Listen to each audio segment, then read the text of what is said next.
rebirth of a nation, Hebrew kingdom building.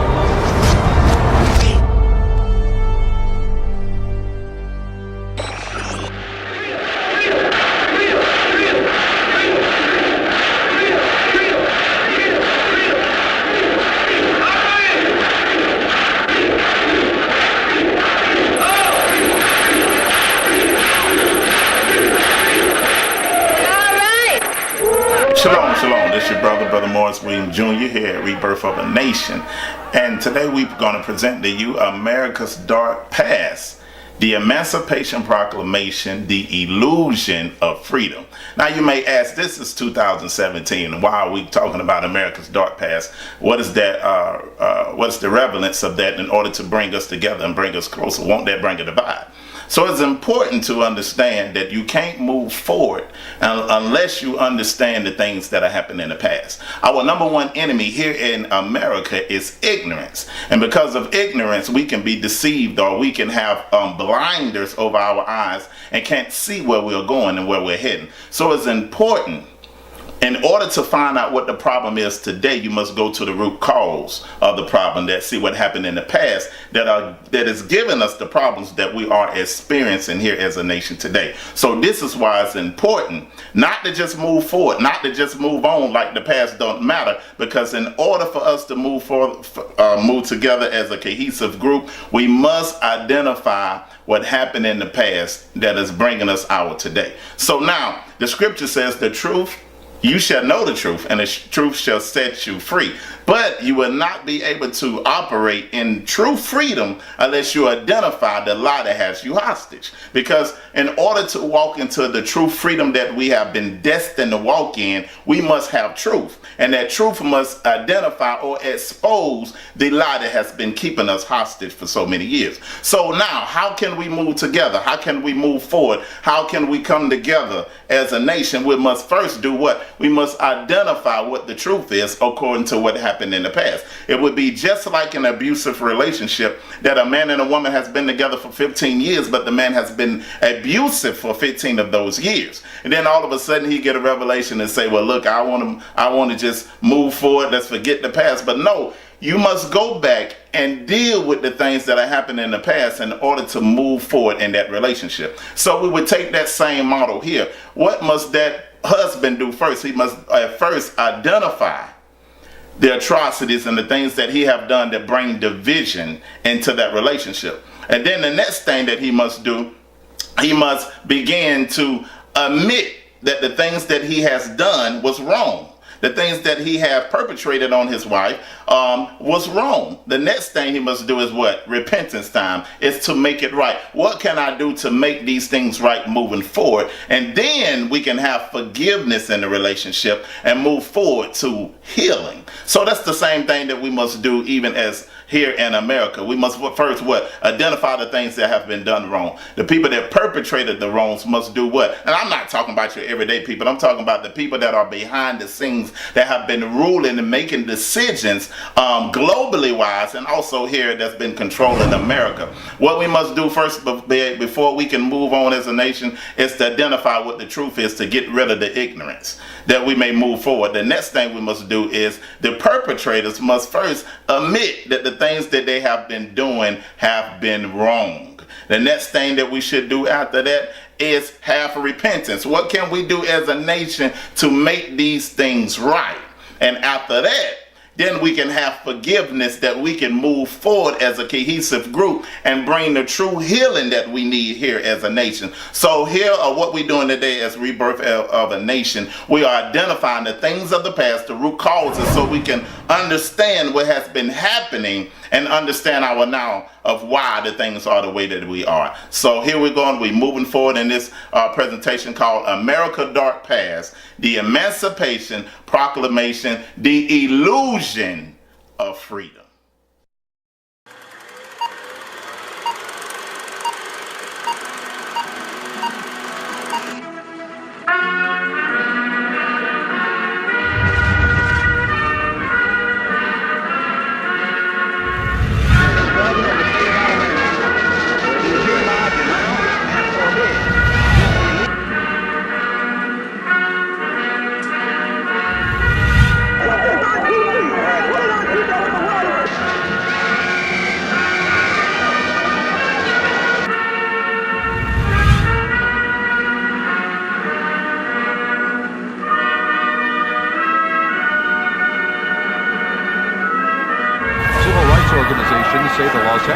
Police Department has a history of brutality and misconduct, alleged to be that of young Emmett Till. George Zimmerman decides to go ahead and shoot the 17-year-old black boy. His name was Trayvon Martin. We're going to start with these deadly police shootings. And the officer just shot him in his arm. Philando Castile has died. At least a dozen police officers hurt after riots exploded overnight in Charlotte.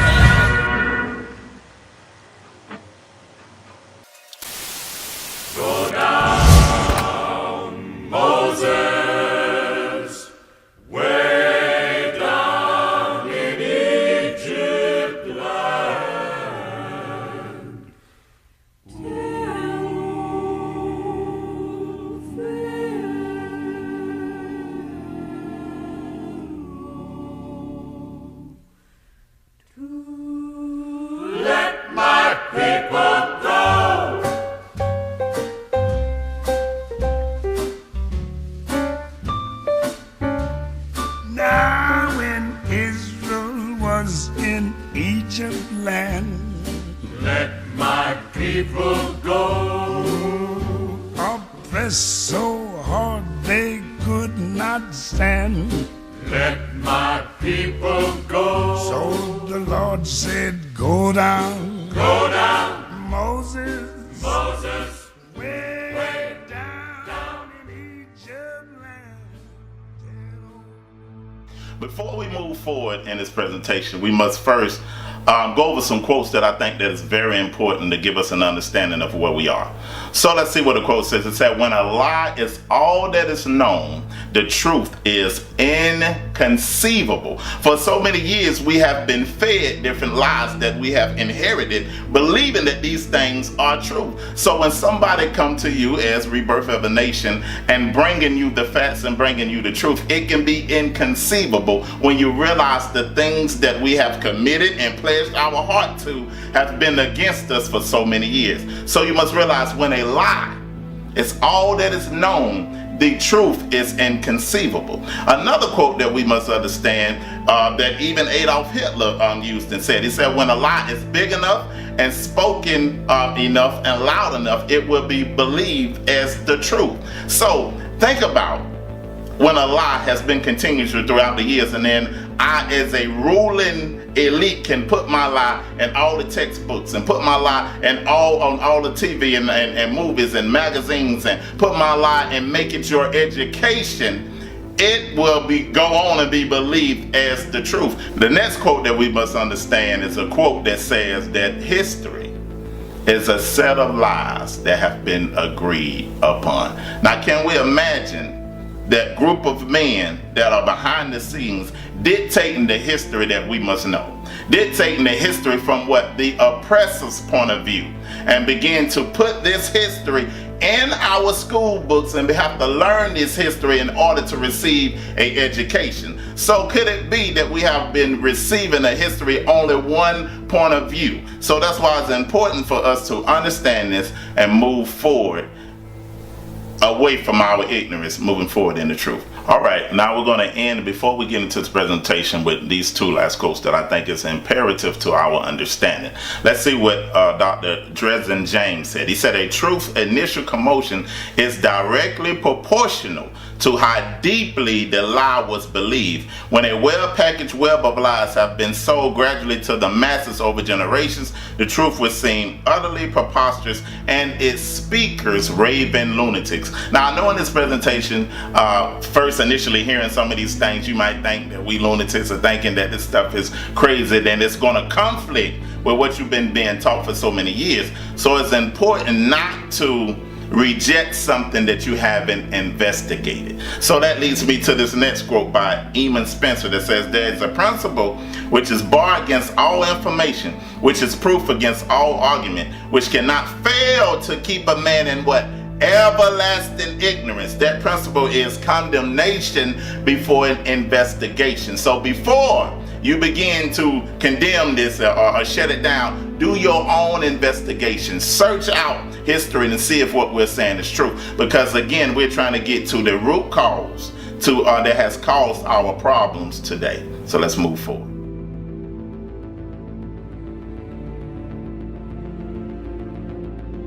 All right, so now it's important. If we're going to go back into the past, we got to go all the way back into the inception of America, and we must deal with the ancient purpose of slavery, what slavery was about in ancient times, and show the difference between ancient slavery and the chattel slavery that we received over here in the Americas. Now, ancient slavery, you was only in slavery for 3 reasons. Either you was a prisoner of war, you became a slave through rival religions, or you became a slave through indentured servanthood. Slavery was never based on color, it was never based on race, it was based on 3 proponents. Either you was a prisoner of war, or you was an indentured servant, or rival religions would fight against each other and bring slaves in that way. But it was never done based off your skin color, based off your physical features, based off your traits in order for one race to dominate another. So now that is the reason of ancient and the purpose of slavery, not the chattel slavery that we experienced over here in America during times of slavery. So now let's go to the next point. 3 things that make this slavery different, that makes chattel slavery different from ancient slavery. Number 1, the slavery over here in America was based off of skin color. It was based off of race. And one of the main proponents of the slavery that happened over here was dehumanization. Now that's important to understand, because if I am the civilizer, I'm going to have conflict with the barbaric things that I'm doing. If I'm saying these people are uncivilized, but yet I'm participating in barbaric things, I'm going to have an inner conflict. So with that, I have to dehumanize you, make your value of being a human low, dehumanize you to make me feel better about my inner conflict. So things of dehumanization by bringing you lower than humanity. Now I'm putting you on the level with a beast so I can clear my conscience when it comes to the inner conflict that I have. Things like raping the women, things like hanging men and burning men and putting the slaves' legs on 2 horses and setting them on fire and slapping both of the horses and splitting them, being able to sell men and women all across the world. I got to dehumanize you in my mind to make me feel better with my internal conflict. Even got to the point where initially, even in Florida, the original gator bait was young slave babies. Over the years, I've been collecting artifacts. As a matter of fact, I've been collecting little pencils like this. I've seen alligators on jars. I've seen alligator ashtrays, and I've seen them depicted with kids in it. And I was wondering why the children would be there. As a matter of fact, this particular pencil sharpener, this is a pencil sharpener or a pencil holder with a black head of a baby sitting out of its mouth. I didn't pay any attention. I have been collecting for quite a few years, and I have the posters and things like that about different things. And then one day I was down in Florida. I'd gone down with my wife, and I took a trip for myself off to the wild blue yonder, going out to hunt artifacts. And in my quest to hunt artifacts, I came upon a pawn shop in Sanford, Florida. In the pawn shop was a gentleman who owned it. They went and got him and told him I was there, and I wanted to buy some of the shackles he had hanging around the walls. I asked him, could I buy them? He said no. He didn't want to sell anything. He just wanted me to see it. Then we began to talk. And I asked him, I said, look, please let me buy something. I got to take something from here. He says, no. He says, I don't want to sell anything. He said, but I'm going to the back and I'll sit down. Meanwhile, he came out and came back out and he began to talk to me. He said, he said, you probably don't know this. He said, but years ago, he said, my grandfather, before he died, told me of the things they would do. He said he would go down. He said his grandfather said they would go down and they would take babies with them. I said, what do you mean babies? He says, well, let me tell you. He said the slaves who had babies, they would steal the babies during the course of the day, sometimes when the mothers weren't watching. I said, what do you mean babies? I said, you mean babies like 5 or 6 years old? He says, no. These babies, some would be infants. Some would be a year old. He said some would be toddlers. He said they would grab these children and take them down to the swamp and leave them in pens like little chicken coops. They would go down there at night, take these babies and tie them up because they hunted the big bull alligators. These big bull alligators were not raised on farms. They were in the wild. These alligators would weigh 600, 700, 800 pounds. Those are the ones they wanted. They would skin them, make the wallets, get the meat, do different things with them. He said, but what they were doing was tie them up, put a rope around their neck and around their torso, around here, and tie it tight. He said, I said, well, what would the babies be doing? He said, well, my grandfather said they'd be screaming. He said, what would you do? He said, just let them scream. He said, what they would do, it would help them to chum the water.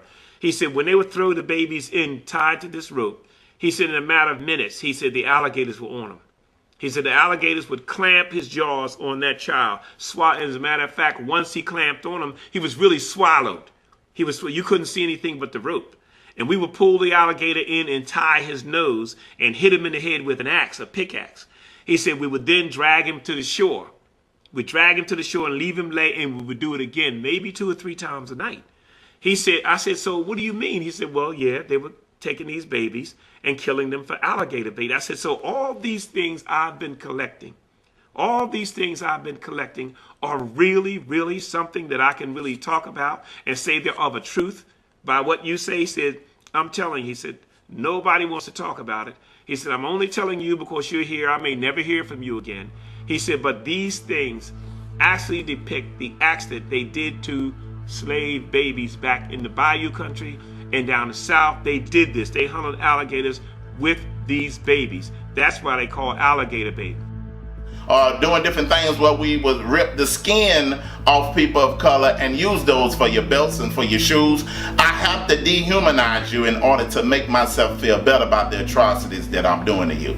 And the next thing that happened that makes the slavery different is not giving you the ability to be able to learn or to read. See, that's important. Not giving you, most of the time in ancient slavery, they were still able to learn about history and learn to read and different things of that nature. But in this chattel slavery, it was outlawed. It was codified in laws that you couldn't read. So why is that important? I got to strip you completely away from your history in order to form you into the slave mentality that I desire you to have. I'm going to form your mentality. I'm going to form your thinking process. I'm going to form your development and your growth. And it must be no higher than a beast. So it's important for them to codify laws, because you would think of it in this manner, right?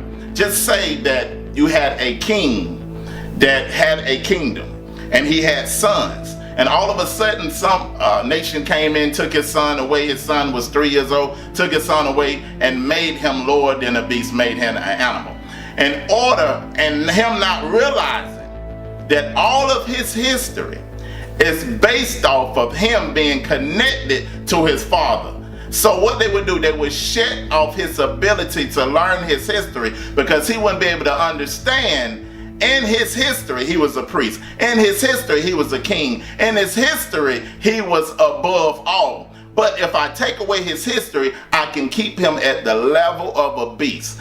But his being able to move forward, or his being able to come back into his priesthood and his kingship, will be based off of his historical perspective, him understanding what his history is. So that is important, and that was a reason that they decided to cut you off of your history, because they didn't want us to know, the elite didn't want us to know how great we are as a people and as a nation. You can see the kinghood and the priesthood in us through the influence that we have, where we influence all nations, even in our unrighteousness. We got people over there in other nations, like people over there in China, trying to do the things that black Americans do, sagging up their pants and talking slang. They doing the same things we doing. Let you see the influence that we have as kings. And the next thing, that all the world benefited off our slavery. This was a worldwide global slavery, where you look at most of the European nations, or most of the supreme nations that's ruling, and the most wealthy nations became wealthy off our slavery. Imagine being able to ship people all over the world, not just hundreds, but millions of people for almost 300 and some years, and getting free labor from them. Building wealth as a nation, making your nation supreme, but then you tell those people that your nation was built off of what? Christian values, and because of their ignorance, they buy that lie. So it's important to understand that every top supreme nation that is ruling now got their supremeness and their financial wealth based off the slavery that our people went through and the atrocities that happened. So let's get ready to go into the presentation to a greater level and understand about what racism really is.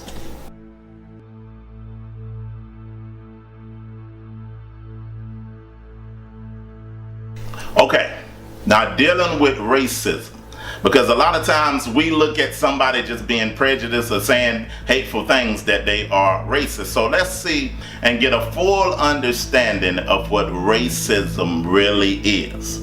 Let's look at the definition. Let's look at the definition of race. Race is the classification of humans into groups. Now we're seeing that race is a group thing. Not just an individual, but race is the classification of humans into groups based off what? Physical traits, ancestry, genetics, social relations, or the relations between them. So we're able to see that race deals with the grouping of people.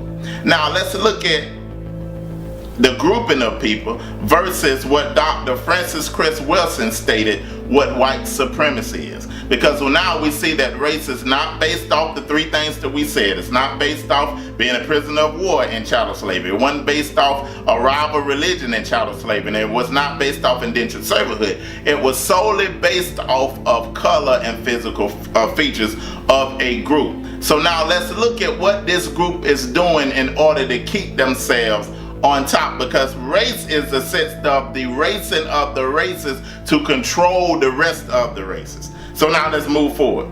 Let's look at what Dr. Francis Chris Wilson said about racism. She stated that it's a system that is practiced by the global white minority. This is where we get the phrase of white supremacy, on both conscious and unconscious level, to ensure the genetic survival by any means necessary. According to Wilson, this system attacks people of color, particularly people of African descent, in 9 major areas of activity: economics, education, entertainment, labor, law, politics, religion, sex, and war. So what we're seeing is racism coupled with white supremacy is the domination. Now when I say white supremacy, I'm not just talking about just normal everyday people that you're working with. Yeah, they might participate in white privilege, but white supremacy was set up by the elites that rule this nation and elites that rule the world behind the scenes. So let's look at it again. It's the domination of economics, education, entertainment, labor, law, politics, religion, sex, and war. The domination of every area in life to ensure their dominance and supremeness of the race over all other races that are on the planet now. So racism is the domination of one race in every area of humanity that dominates all the other races and stays supreme. But it has to be more to it than that. Now let's see why we have to use the term white supremacy. What was important to make it about color than any other reason? So let's move forward and see. When you begin to look at history and look at the first European nation, or for lack of a better term, the first American term, white nation, a non-melanated nation to rule the world, you would go back as a global empire of the Greeks.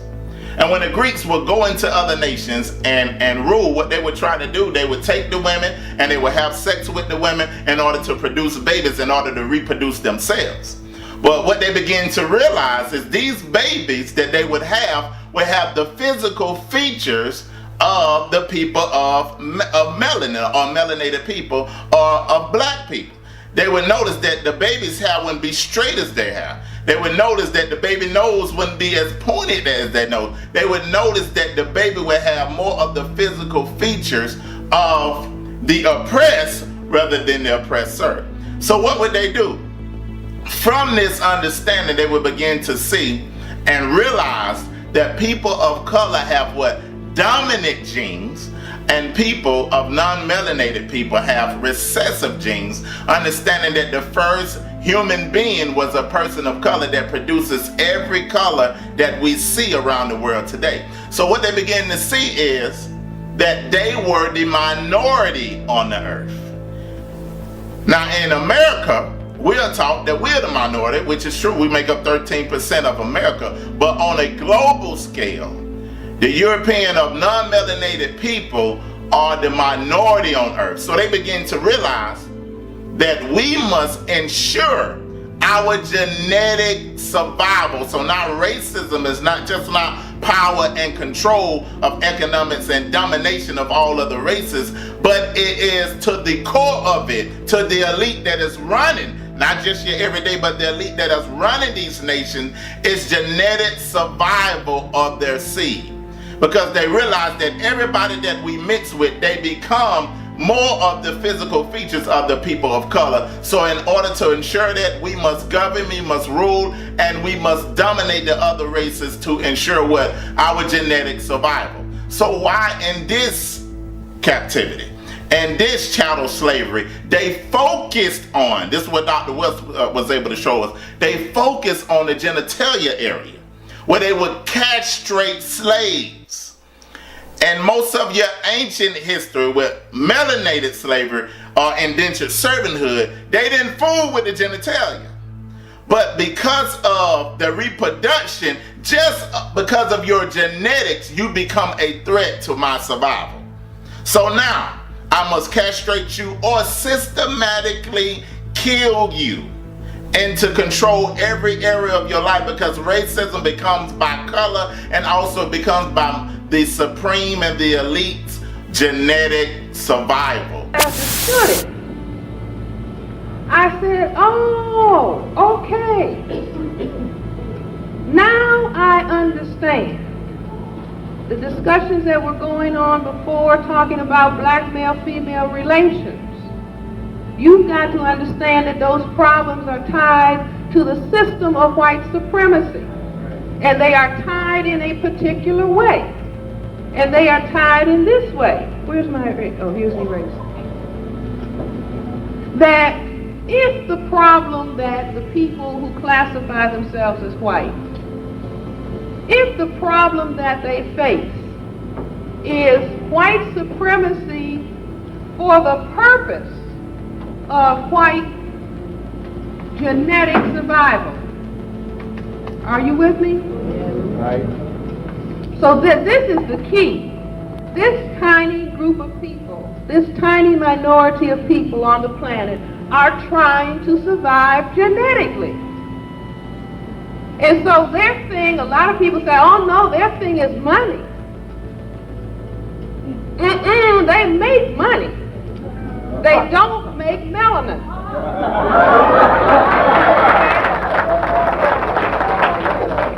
See, they manufacture money. But God makes melanin. Now they didn't have it, and so their struggle is to survive genetically. Now black men and black women, we are all equal people. We are not the same. Women are not the same as men, and men are not the same as women. The critical issue of white genetic survival is related when it comes to black, brown, red, and yellow people, is that black, brown, red, and yellow women cannot cause white genetic annihilation. See how quiet it is? The women are offended. No. Women cannot force men to have sexual intercourse. Is that true? See, you can entice. Nice perfume, nice clothes, nice words, entice. But if you try to force a man to have sexual intercourse, you're going to whip out your M16 rifle and say, you better come on. And if you frighten him, what's going to happen?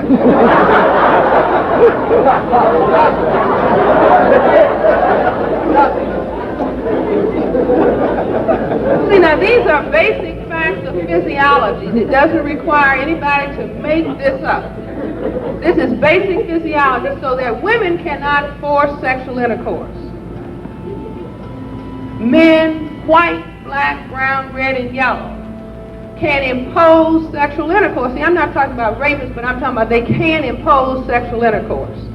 So that the critical issue of white genetic survival comes down and attacks males differentially than it does females. You see, in other words, a white male can decide, now I want to make some lighter colored black people. So I'm going to have sex with a black woman. That's his decision. The woman cannot, the black female, the non-white female cannot impose that decision on any white male or any non-white male. But males can impose this decision. And so because of all of the levels of color, black, brown, red, and yellow, black is the highest level of melanin pigmentation. Brown, red, and yellow, these are lesser levels of the same pigment. So that the white people understood, the white collective understood, if we are to survive genetically, we must impose control on men, and we impose it directly in proportion to the amount of pigment that you can produce. So that growing up on the south side of Chicago, you learn, if you are black, get back. If you are brown, stick around. If you are yellow, you're mellow. If you're white, you're right. Now, I was just in London, and I went through this, and all the people who, from Africa and the Caribbean just went right through. They know it, too. All of the non-white people all over the world, Asia, Africa, the islands of the South Seas, wherever, where there has been confrontation with white, everybody knows how the colors stack up relative to threat to white genetic survival, although people never understood that the reason that the colors had to be put down in such a way was related to white fear of white genetic annihilation. So because of that problem, imposing major stress, now there's stress on all of us, males and females alike, but there is horrendous stress on the men because the men present the threat to white genetic survival. Right here in this city, long time ago, 3149 Ellis, when my parents and my grandmother were in our dining room and they were talking about somebody had been lynched. I was a little girl, very little. They were talking about somebody had been lynched. And they were kind of talking in hushed tones, and I remember asking my grandmother, Granny, why did they do that? My grandmother said, well, because some people have to act ugly. Now, lynching and castration means what? To kill and to attack the genitals of the black man. See, I always wondered, well, what is that all about? See, black men may do many things. You've never heard tell in history of a black man attacking a white man's genitals. It's no history. It's no history of people of color attacking white people's genitals. But there is global history of people who classify themselves as white attacking the genitals of non-white men. So you say, why? Because the brain computer wants to understand in depth so that it can move with greater power. So we say, why? And we end up with this. Here's the black man's genitals. Attack this and destroy this. Why? Because in the testicles is what? The genetic material. And the genetic material that can cause white annihilation. Do you understand? Doesn't it make sense? Absolutely. Makes sense to me. Now beyond that, that as the white collective looked at the black male and says, he has weapon that can destroy me. He has weapon that can cause me genetic annihilation. So the white brain computer said, I must create weapons that can do same thing. Must create weapon, can do same thing. Must create weapon. So indeed they did create a weapon. And if you look at, here is the lateral view of the male genitalia. Can you all see it? Absolutely. I'll ask for a model. Absolutely.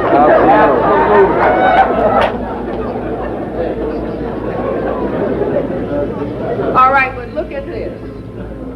Here's the front view of the male genitalia. Here is the lateral view. Turn the lateral view around 90 degrees and you have that. See, if you turn this around, just turn it.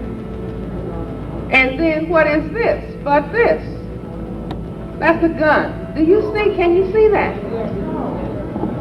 Oh, wow, they can't see it. Some models back. Yes, I need a model. Just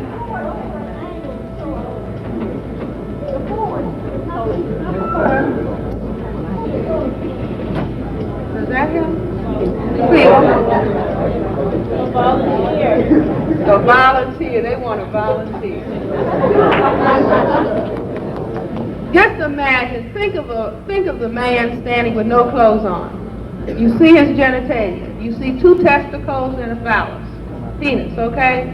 Now a side view is like one testicle and phallus, and if you turn it around, you can see that it is the same as the gun.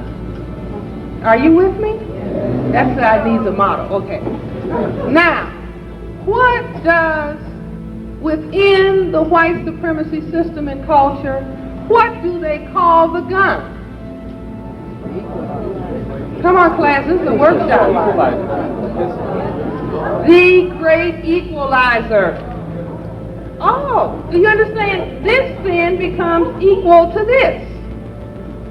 If he has a weapon, meaning the black male's genitalia, testicles, genetic material that can cause white genetic annihilation, the white collective says we will produce a gun that will be the equalizer. And the people who are by law allowed to carry the gun, anytime they see a black male and they think, I want to kill him, he can annihilate me, then they call it what? Justifiable homicide. That's right, that's right. Are you with me? Absolutely. All for the purpose, not of economics, but for the purpose of what? White genetic survival. Now, how does this then come down and impact on the family? But let me say before I go further, that there is a lot of material. If you understand what I'm saying here, there are many things that you will understand about the white supremacy system and culture that you look at every day, but you really do not think about. Most people do not realize, see, we're getting ready to come around towards February 14th, Valentine's Day. The most important thing about Valentine's Day is that it is a day in the white supremacy system and culture in which they give out chocolate candy. Wow. The white female likes the white male to give her chocolate candy.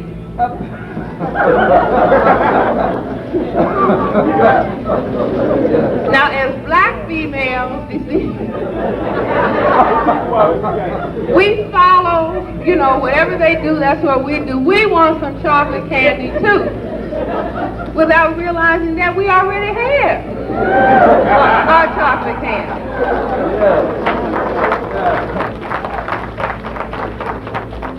Somebody's about to die.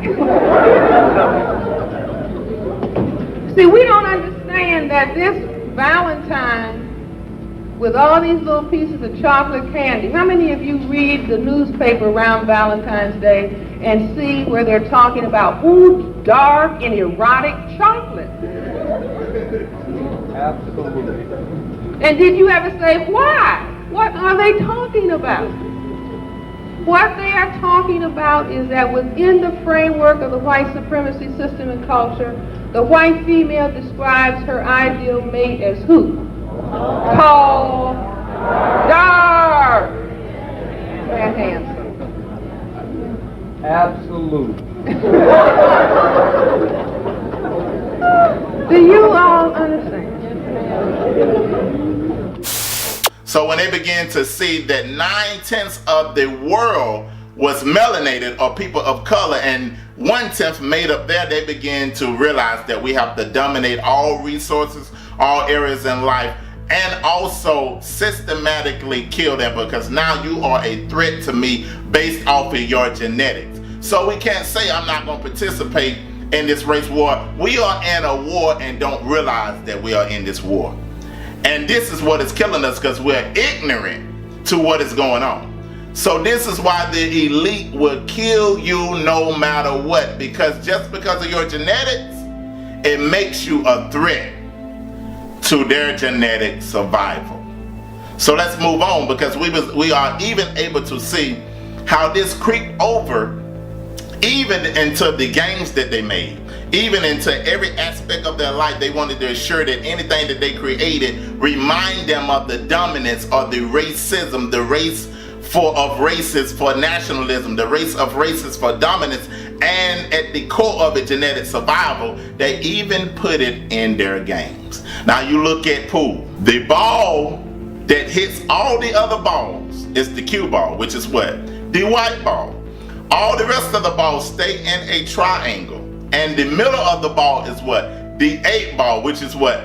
The most threat to their genetic survival, which is the 8 ball, the black ball, which produce what? All the other colors of the ball. So when the person that's playing pool strikes the ball, he hits them and divides them into every corner. Just like in our slavery, they hit us and divided us into all the 4 corners of the earth. Begin to ship us out through all the 4 corners of the earth. And once they knock all the other colors down, dominating them, what is the last ball that is on the table? It's the 8 ball. The one that is the most threat to their genetic survival. That's the last threat and the last ball that has to go into the hole, under the earth. When they knock that ball under the earth, it ensures its complete rulership over all other colors remaining on top. So this is why it's important to understand what racism really is. It's not just prejudice, but it's dominance, using an avenue of prejudice and white supremacy to dominate every other area of life, and also to ensure what? Their genetic survival. And this is why there are the ruling elite systematically are killing us on a daily, weekly, yearly basis that is destroying us as a nation as a whole. Now that we understand what racism really is, now let's go through the history, and you'll be able to see that racism, this dominance or this genetic survival, will be the baseline of all the atrocities and everything that happened to us as a nation of people over here. All right, so now let's go back to the race to the New World, the inception of America, and everybody coming over here exploring America. You had the Native Indians over here, but then imperialism began to happen, colonization began to happen, where they began to kill the Indians and began to set up land for themselves. So what began to evolve out of that is what is called the head right system. And the head right system is basically a system that was set up over here in America in order to get other European countries to come over here in these land and begin to develop and grow the land. Because different crops, other crops at some point over here when they first started initially over here wasn't doing as well, and then tobacco began to become a major crop over here in America. So what did they do? They had labor shortages because there was not enough people over here. So what they did, they set up the head right system. The head right system allowed for every person that came over here to to America, they got 50 acres of land that was just given to them. And what they began to do, if you had a poor family that couldn't afford to come over here, because one person that had the money to come over here to America and get their 50 acres, and that just wasn't 50 acres for him, but if he brought his family over here, for every family member they got 50 acres. But you have people that was over here in European countries that was poor. So what the some of the elite ones would do, they would pay their way. What the head right system gave them the right to is to pay their way over here. So what it cost in today's term to get a person that was not wealthy over here was almost around, I believe, $212 to $300 an hour modern day time. And they would bring them over here. Now the conditions was rough coming over, so some of the more poor people didn't make it, but they got 50 acres no matter what, if they came or if they didn't come. So what would happen for their getting their way paid over here to America, what they would do is promise indentured servanthood. So they would serve the person that paid their way over here from 5 to 7 years of service, and after that point they would begin to get their own land and be able to develop their own land. So what happened, you had different European nations, different ones coming over here from all over getting 50 acres, and this is why you see even in the slave ships why they would pack so many of the African slaves together in that ship, because they got 50 acres a slave. So this is part of the reason even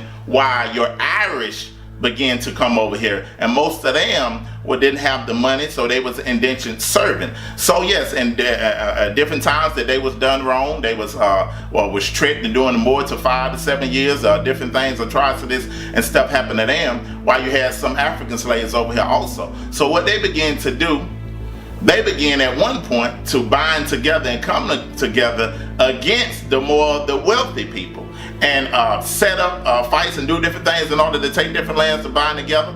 And what happened is the wealthy, the elites, said we got to find some way to suppress all of these uprisings. At the very same time that America refused to give the Negro any land, through an act of Congress, our government was giving away millions of acres of land in the West and the Midwest, which meant that it was willing to undergird its white peasants from Europe with an economic floor. But not only did they give the land, they built land-grant colleges with government money to teach them how to farm. Not only that, they provided county agents further their expertise in farming. Not only that, they provided low interest rates in order that they could mechanize their farms. Not only that, today many of these people are receiving millions of dollars in federal subsidies not to farm, and they are the very people telling the black man that he ought to lift himself by his own bootstraps. Now, this is what we are faced with, and this is the reality. Now, when we come to Washington, in this campaign, we are coming to get our check. All men are created equal. All men are created equal. It's the lofty and revolutionary ideal at America's core. Yet it was written at a time when some inhabitants were held in bondage, and others were being dispossessed of their lands. How did American society justify unequal treatment based on skin color and national origins? How did it reconcile that contradiction? America created a story of race. We have the idea that it's somewhere written in stone that there are these fundamental differences between human beings. We don't realize that race is an idea that evolves over time, that it has a history, that it is constructed by a society to further certain political and economic rebellions goals. led to tighter British control of the colony. It may also have hastened the movement toward a labor system based on black slavery. Some historians argue that the Virginia planters, fearing another insurrection by the frontier white servants, began to turn to Africa for laborers. The strategy was to divide blacks and whites by creating an artificial color line. It's at this moment when race and racism radically alters the system of forced labor that had been practiced by human civilizations for thousands of years by injecting race into the equation. Again, Tim Wise explains. So there was no white race, but in the colonies of what would become the United States, what did we see in the 1660s, 1670s? We began to see that Africans of indentured servant status realized, as did the white indentured servants, the Europeans who hadn't even been called white yet, that they had a lot of things in common, like the fact that they were all getting their clock cleaned by the elite. And so they would get together more than our history books taught us, to foment rebellion against the elite, to try to get a better deal for themselves on the basis of economic necessity and economic justice. And what did the elite do? When you see that you're outnumbered by black and white folks who are penniless, landless, peasants, you have to do one of two things. You either have to kill them all, but you can't do that because who's going to work? Rich folks weren't going to. They had to get poor people to work. The whole point was to be a person of leisure back in those days. That was the goal, was not to work. So you couldn't kill them all. You didn't want to kill them all. You had to do the work yourself. You had to build your own levee, build your own house. No. Pick your own tobacco, harvest your own cotton. No, we're not going to do any of that. So you can't kill them, but you can co-opt them. And so the elite in Virginia, for example, the colony, begins to give certain carrots to people of European descent, saying things like, you know, we're going to let you own a little land, not much, but just a little. And we're going to get rid of indentured servitude. Now you're free labor. And by the way, once you're free labor, you get 50 acres of land. Just because you're free labor, see. So we're going to cut you in on this deal. We're going to let you enter into contracts. We're going to let you testify in court. And here's the best of all. We're going to put you on the slave patrol to keep those people in line, right? The idea was you're still going to get your clock clean. We still don't like you. We still aren't going to really empower you or change your economic subordination, but we're going to make you honorary members of this team, and you're going to help us keep those other people down. So they got a little taste of power, and it did effectively divide and conquer those coalitions. Those rebellions began to stop almost instantly.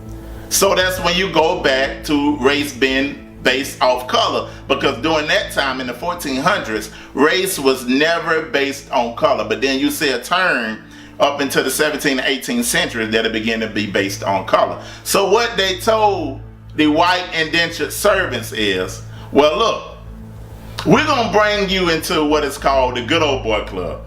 We're going to bring you over into the wealthy club based off of you being white. So now your skin color is going to make you think that you're more supreme than another. So by you understanding and functioning in your skin color being white, it made you look at the African as he a lower class than you. Now y'all got somewhat of the same condition. Of course the Africans was done a little worse, but y'all got somewhat of the same condition. The only thing that you have over him is your skin color is white. Now you'd have been tricked to thinking that you on a financial wealthy team based off your skin being white and you being ignorant to you being the poor. And these are the same people that became the ones that governed the other slaves on the slave plantation. These are the ones that were the overseers of the rest of the African slave. Now they began to be uplifted based off their skin color being white and people of African descent skin color being black.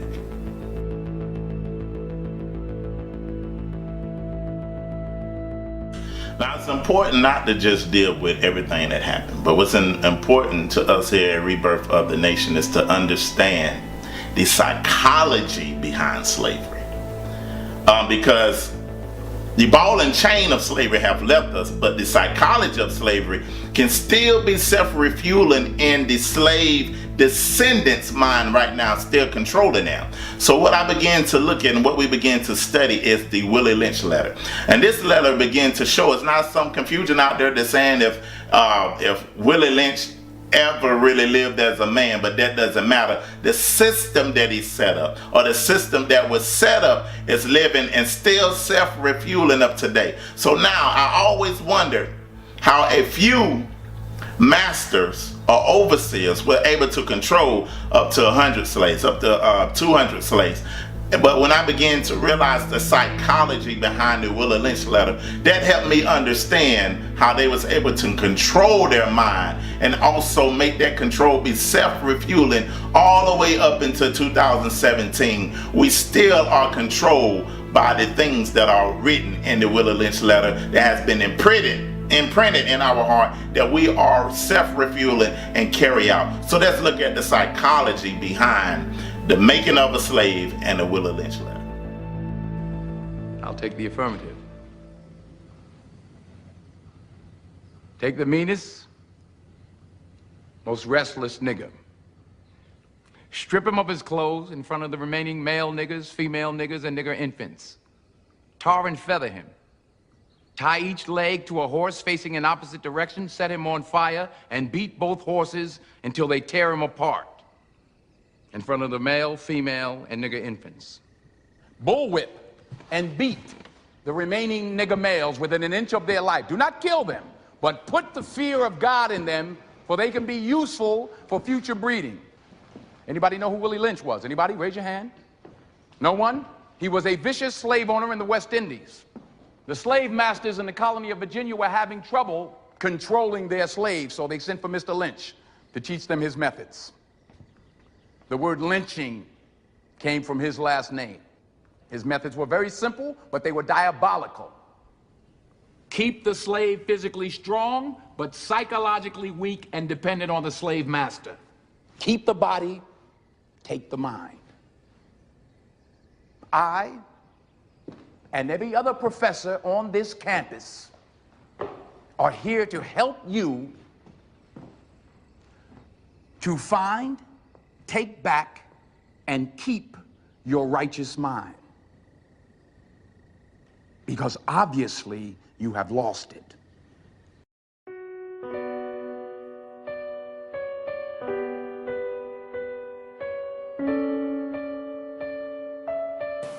This speech was delivered by Willie Lynch on the banks of the James River in the colony of Virginia in 1712. Lynch was a British slave owner in the West Indies.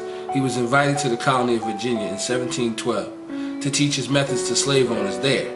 The term lynching is derived from his last name. Greetings, gentlemen. I greet you here on the bank of the James River in the year of our Lord 1712. First, I shall thank you, the gentlemen of the colony of Virginia, for bringing me here. I'm here to help you solve some of your problems with slaves. Your invitation reached me on my modest plantation in the West Indies, where I have experimented with some of the newest and still the oldest methods for control of slaves. Ancient Rome would envy us if my program is implemented. As our boat sails south on the James River, named for our illustrious king, whose version of the Bible we cherish, I saw enough to know that your problem is not unique. While Rome used cords of wood as crosses for standing human bodies along its highways in great numbers, you are here using the tree and the rope on occasions. I caught the whiff of a dead slave hanging from a tree a couple miles back. And you're not only losing valuable stock by hangings, you are having uprisings, slaves are running away, your crops are sometimes left in the fields too long for maximum profit, you suffer occasional fires, your animals are killed. Gentlemen, you know what your problems are. I do not have to elaborate. I'm not here to enumerate your problems. I'm here to introduce you to a method of solving them. In my bag here, I have foolproof method for controlling your black slaves. I guarantee every one of you that if installed correctly, it will control the slaves for at least 400 years. My method is simple. Any member of your family or your overseer can use it. I have outlined a number of differences among the slaves, and I take these differences and I make them bigger. I use fear, distrust, and envy for control purposes. These methods have worked on my modest plantation in the West Indies, and it will work throughout the South. Take this simple little list of differences and think about them. On the top of my list is age, but it's there only because it starts with an A. The second is color or shade. There is intelligence, size, sex, sizes of plantations, status on plantations, attitude of owners, whether the slaves live in the valley, on the hill, east, west, north, south, have fine hair, coarse hair, or is tall or short. Now that you have a list of differences, I shall give you an outline of action. But before that, I shall assure you that distrust is stronger than trust, and envy stronger than adulation, respect, or admiration. The black slaves, after receiving this indoctrination, shall carry on and will become self-refueling and self-generating for hundreds of years, maybe thousands. Don't forget, you must pitch the old versus the old black male versus the young black male.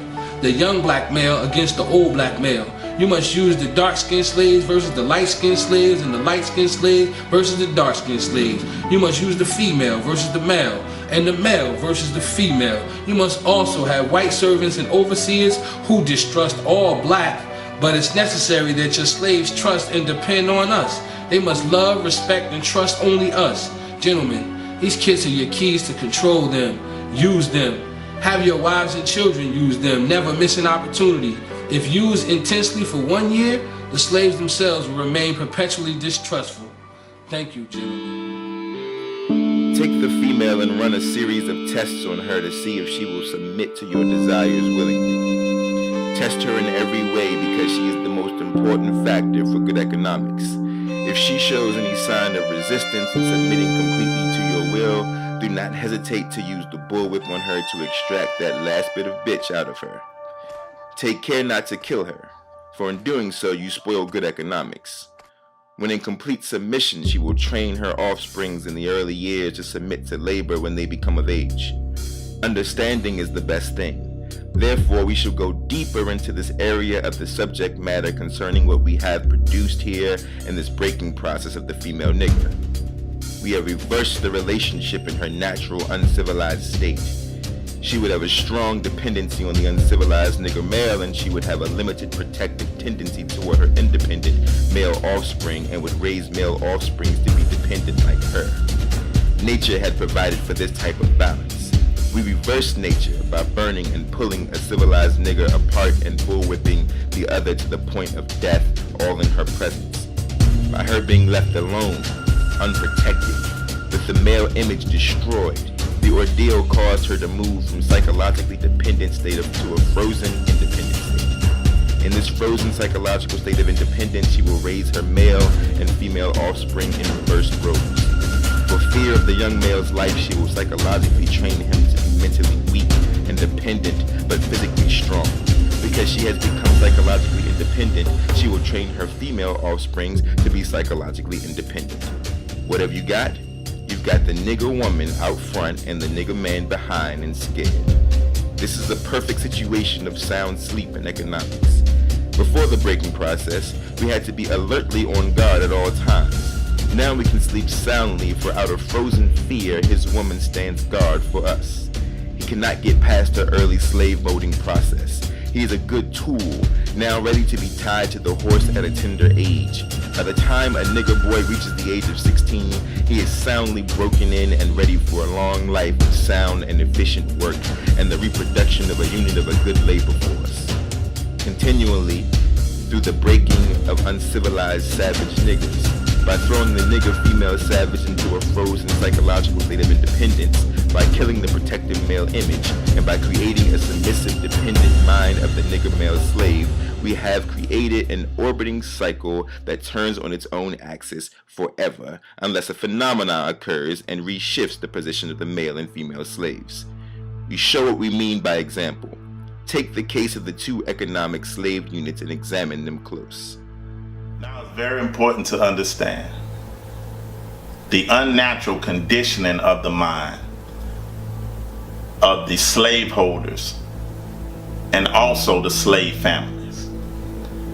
Because how, if I was to take a baby sheep right now and take a hammer and bash his head in, hang him and set him on fire, that would bring most of us over here in America to tears. You would have some animal rights people come to try to arrest me. Some people would be saying that I need to be put in prison for that. But when you look during slavery times and you look at all the lynchings, and all the lynchings happened after slavery now, and you look at the hanging of the people and the burning of the people, that they would gather and bring children to what is called a picnic. And a picnic was pick a nigga to hang him, and they would come all around, bring food, bring everything, and bring their children to these things to enjoy, almost like you're going to a football or basketball game, to enjoy the killing of an African slave. And in this picture here, you see a young girl that is smiling. Now, what kind of thinking process can you have to look at something that is that atrocious and begin to smile and enjoy it, and begin to, even after those things, that they would sell the body parts of those African slaves? They would cut off, somebody would say, give me a finger, or give me an ear, or give me a head, or give me a foot, and they would set these things up in their houses to keep.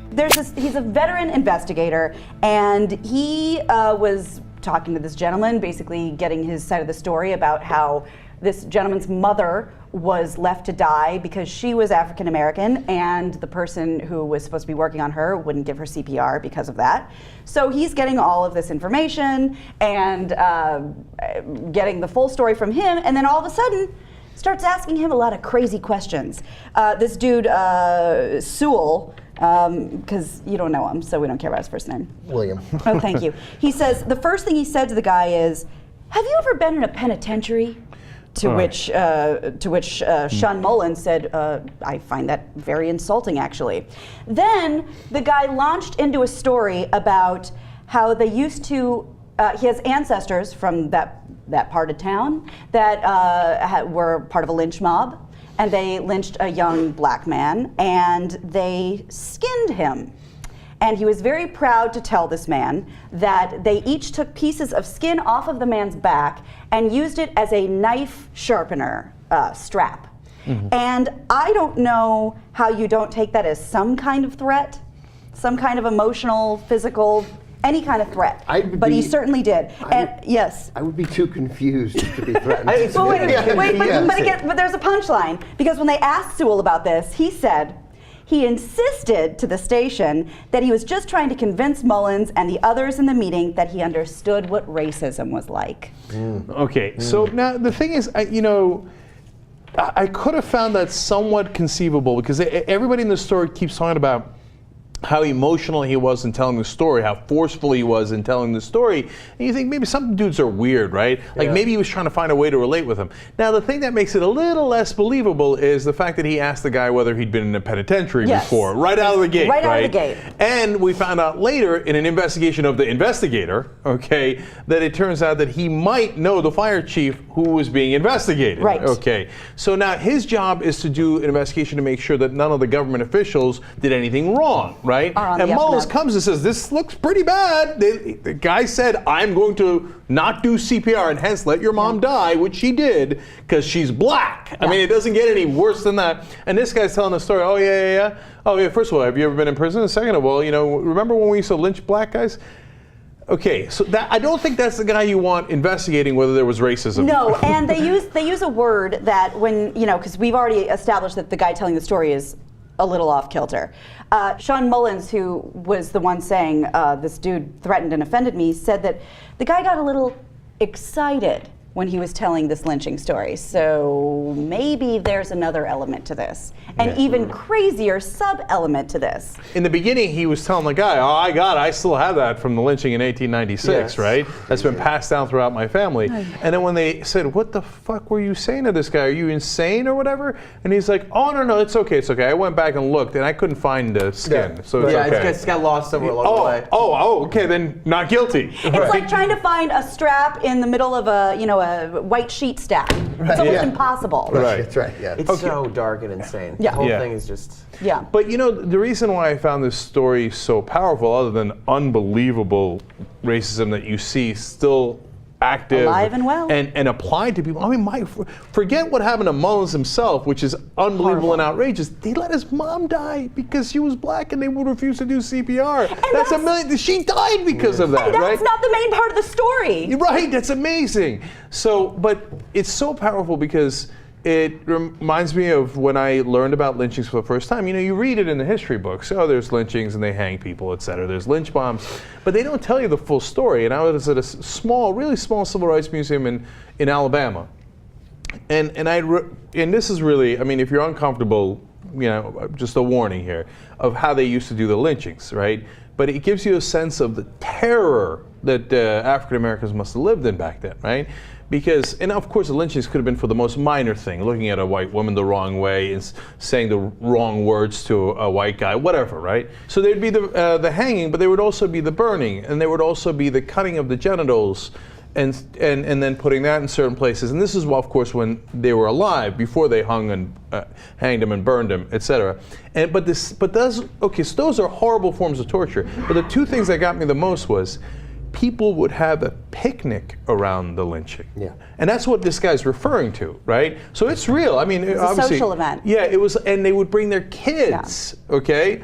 And then they would take home memorabilia, just like this guy's talking about. They would cut a piece of the body, the skin, and then they would take it home. Like, oh, they remember the fun lynching we went to, and then we took the skin home, and then but it's okay, we used it, we made it into something, etc. Right. Now, like, so when you hear, sometimes we cover stories about the guys who hang the Confederate flags, and they're like, no, this is our heritage. But dude, that's also your heritage. And sometimes heritage is a great thing, and sometimes it's a miserable thing, right? So don't put up that flag. That's what that flag stands for. It's not like it's ancient history. We still got guys carrying around that skin and threatening people with that story like it happened yesterday. And they would set these things up in their houses to keep as a memorial to what they have done. What kind of thinking process, what kind of conditioning that your mind have to go through to think that it's okay, or to be okay with it, or get gratification for something that is that terrible. So now we have today a theory called cognitive dissonance, dealing with the unnatural conditioning of a people to make them find gratification and destroying another human being, and burning another human being, and mutilating another human being, bringing family members and everybody out to see it and enjoy the destruction of a people. So it's something has to be wrong. It has to be a condition of the mind, because that is not normal. That is not a normal thing. That is not something that is humanly possible. So a conditioning had to be going on to make people think that they deserve this person deserved these things. So this is what cognitive dissonance theory comes in mind. And cognitive dissonance is something that happens internally, that happens to you when you begin to do things that's different between your core values. If I say that I am the civilizer, or I'm civilizing these people, and I'm taking them from their barbaric state, but yet I begin to practice in barbaric things, something begin to happen in my mind, that I have an internal conflict, that I begin to war with myself within to say that something is wrong. But I have to silence that. I have to silence that internal conflict. So now I must go through a conditioning process to make me okay with this, to make me think that these people deserve this. This feeling of what they was experiencing was called cognitive dissonance. Now let's move forward from here. And then, of course, and this is interesting about John Newton, because we all know about, the first thing you hear, John Newton, what's the next thing you hear? Amazing Grace. John Newton, Amazing Grace. Well, let's figure out what happened before he got Amazing Grace. He said slaves are lesser creatures without Christian souls, and thus are not destined for the next world. Now, what becomes important about this and you'll see it both in American history as well, there is this kind of dehumanization of African people. Because you got to ask yourself this question: how do people who deem themselves superior, who see themselves as the civilizers, who recognize themselves as what we call manifest destiny, the white man's burden of civilizing all the rest of the races, how do you reconcile being the superior being and engaging in barbaric behavior? What that produces is something called cognitive dissonance. How many people are familiar with that? Cognitive dissonance is really thinking discord. It's when you begin to feel conflict between what you believe or understand or hold to be true, and you are then faced with behaviors, either in yourself or others, that conflict with your fundamental belief. It produces cognitive dissonance. Human beings don't function well with cognitive dissonance. You must remove the cognitive dissonance in order to function. So in order for people to perpetuate slavery and to perpetuate that whole system that lasts for centuries, you had to remove all dissonance associated with it. Can't be anything wrong with me. Certainly isn't us. We're the civilizers. We're the superior, so it must be them. Oh yes, well you see, they don't even have souls. Now I can go to sleep because I'm not really dealing with a human being. Are you following me? Okay, let's see what else he said. He said, when the women and girls are taken on board a ship naked, trembling, terrified, they are often exposed to the wanton rudeness of white savages. The prey is divided upon the spot. Look at the choice of words, the prey. Resistance or refusal would be utterly in vain. And then he says, I sinned with a high hand. Yeah, and then he wrote Amazing Grace. Okay, so it's really important to understand that hand in hand with the behavior was a mindset that is so damaging. You see, I call it the secret. Not the secret that everybody's been talking about, that secret. This secret is the kind that makes you sick. How many people here are in mental health, have done direct mental health treatment with folks? If you've done you know that the secrets make us sick, yes? Isn't it the secrets that cause people the pathology? Right? How long have white people had to hold this secret? How long and how many generations had to stop and pretend Grandpa didn't do what he did? That the wealth we enjoy was not on the backs of some of these little girls. Think about how long one had to keep that secret. And the only thing you could do is either pathologize the other. It's all their fault because it certainly wasn't great granddad. Look how well he dresses. Do you understand what I'm saying? So when I say that this pathology goes hand in hand, I kid you not. So let's show that on every level, this conditioning process to make the oppressors feel like the oppressed or the African slaves, that they deserve these things. Let's look at the unnatural conditioning process, because these things have to happen in every area of life. Your sociology, your anthropology, your religion, all these aspects had to be used to condition the people's mind. Because in science, if I say something is scientific and that I can measure it, then it becomes truth to a person. So they had to take every aspect of the learning of the people that were slave masters and their families to condition their mind to approve of these things, to be okay with these things, and the last process in this conditioning to find gratification of these things. So now let's look at every top scholar that was at that time that put these things in books, that was leaders that put these things even in all these different aspects of their life to condition their mind to believe that these things were okay. Let's look at what he said. Then you have science. And whenever we are in a process of trying to legitimize things, it's so amazing. You know, people always say this to me, even black people, when they hear about post-traumatic. Because you know it's not correct unless you can count it and measure it, right? Science is the final. It is the number one. If you can say it's scientific, then you basically trump everything else, right? Science determines reality.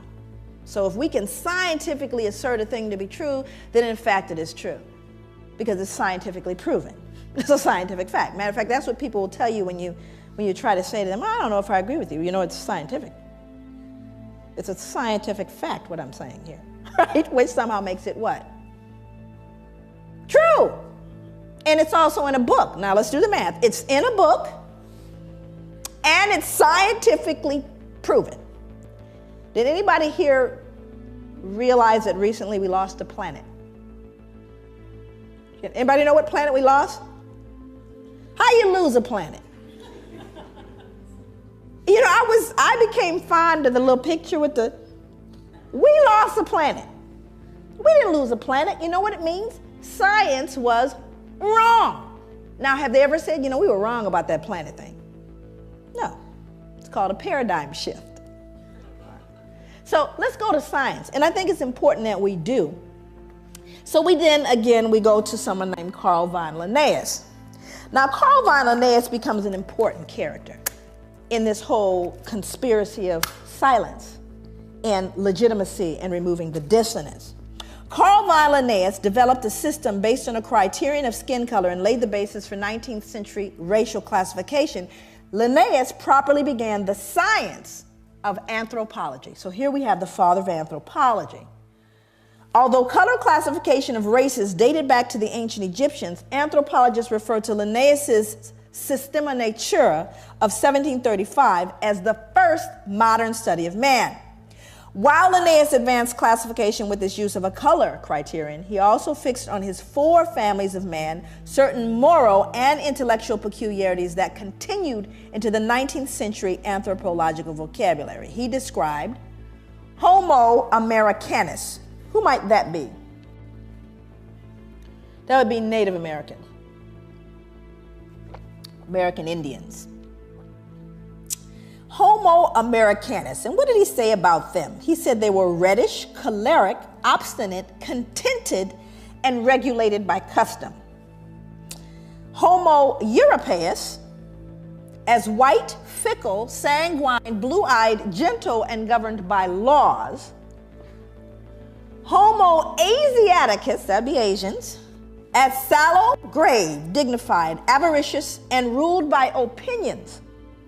And Homo Afer, as black, phlegmatic, cunning, lazy, lustful, careless, and governed by caprice.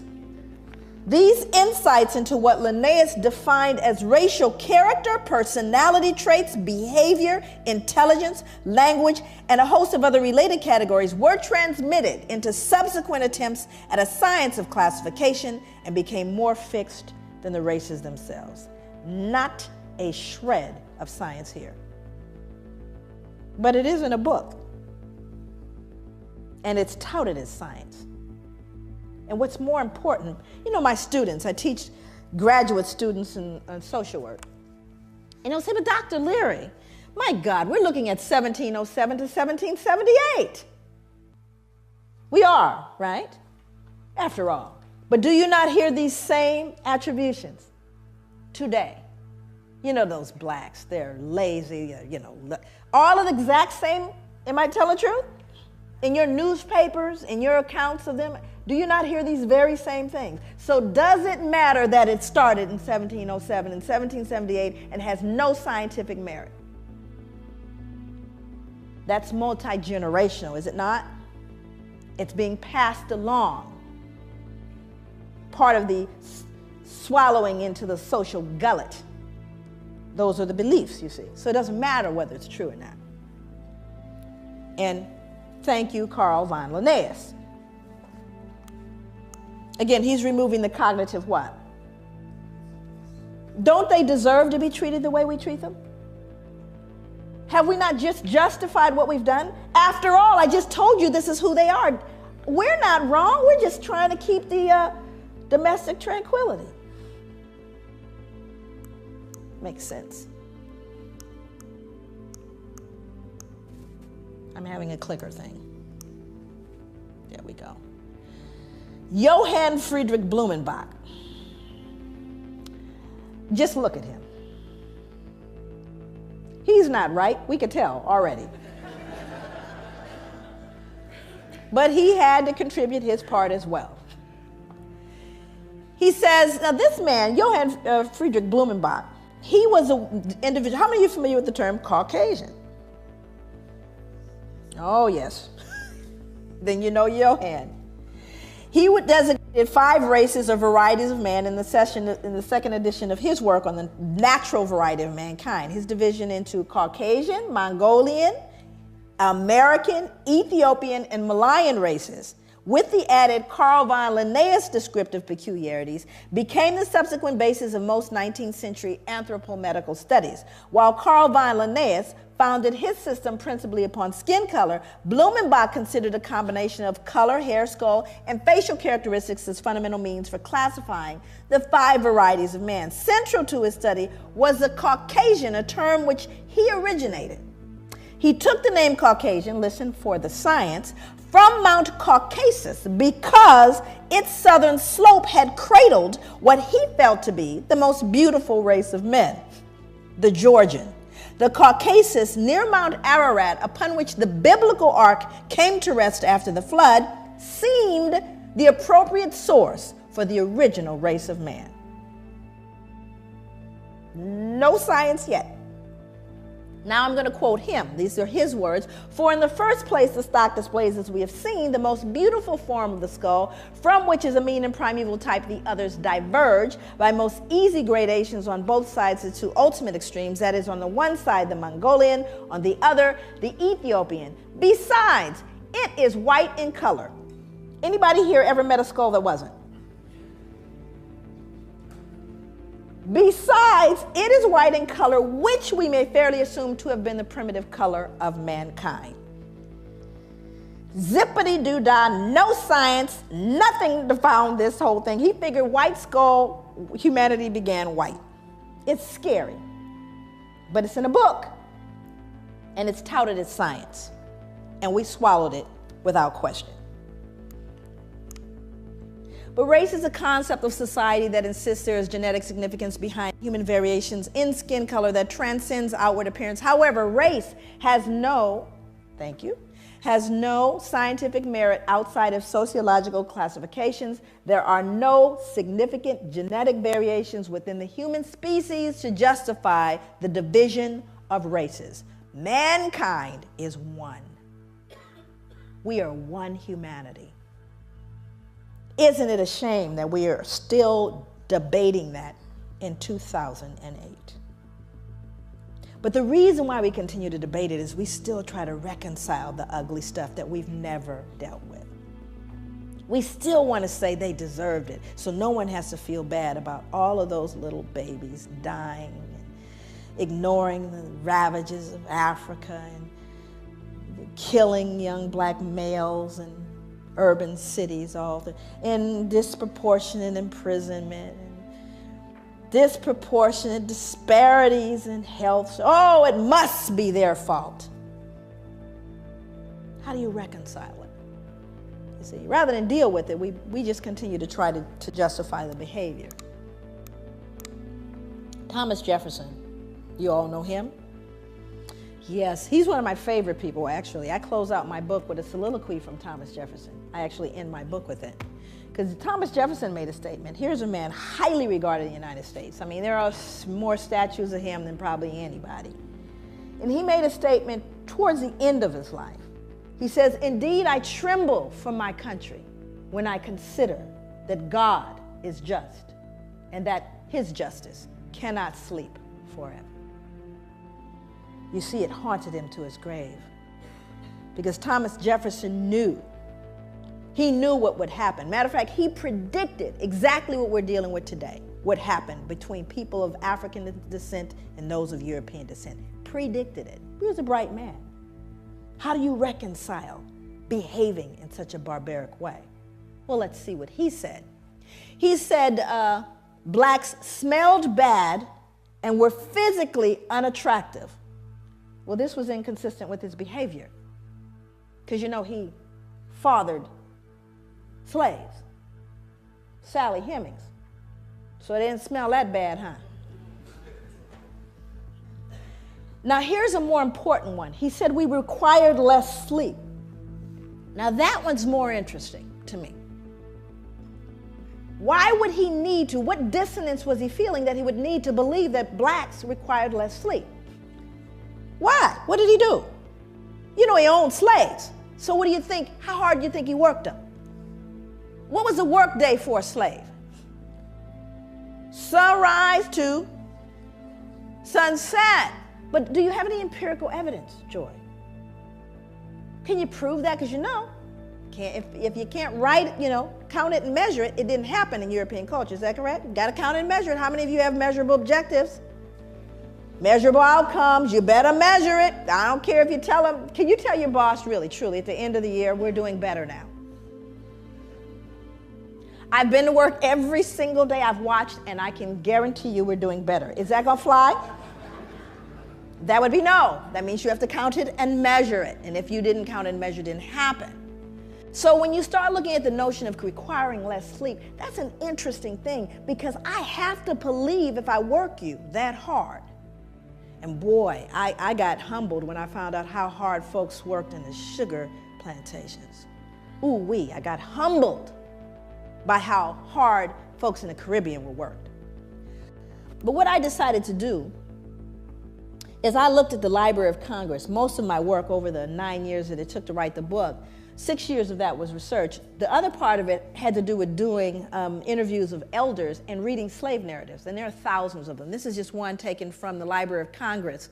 Sarah Gudger from North Carolina wrote, "Never known nothing but work, never knew rest, felt like my back was going to break.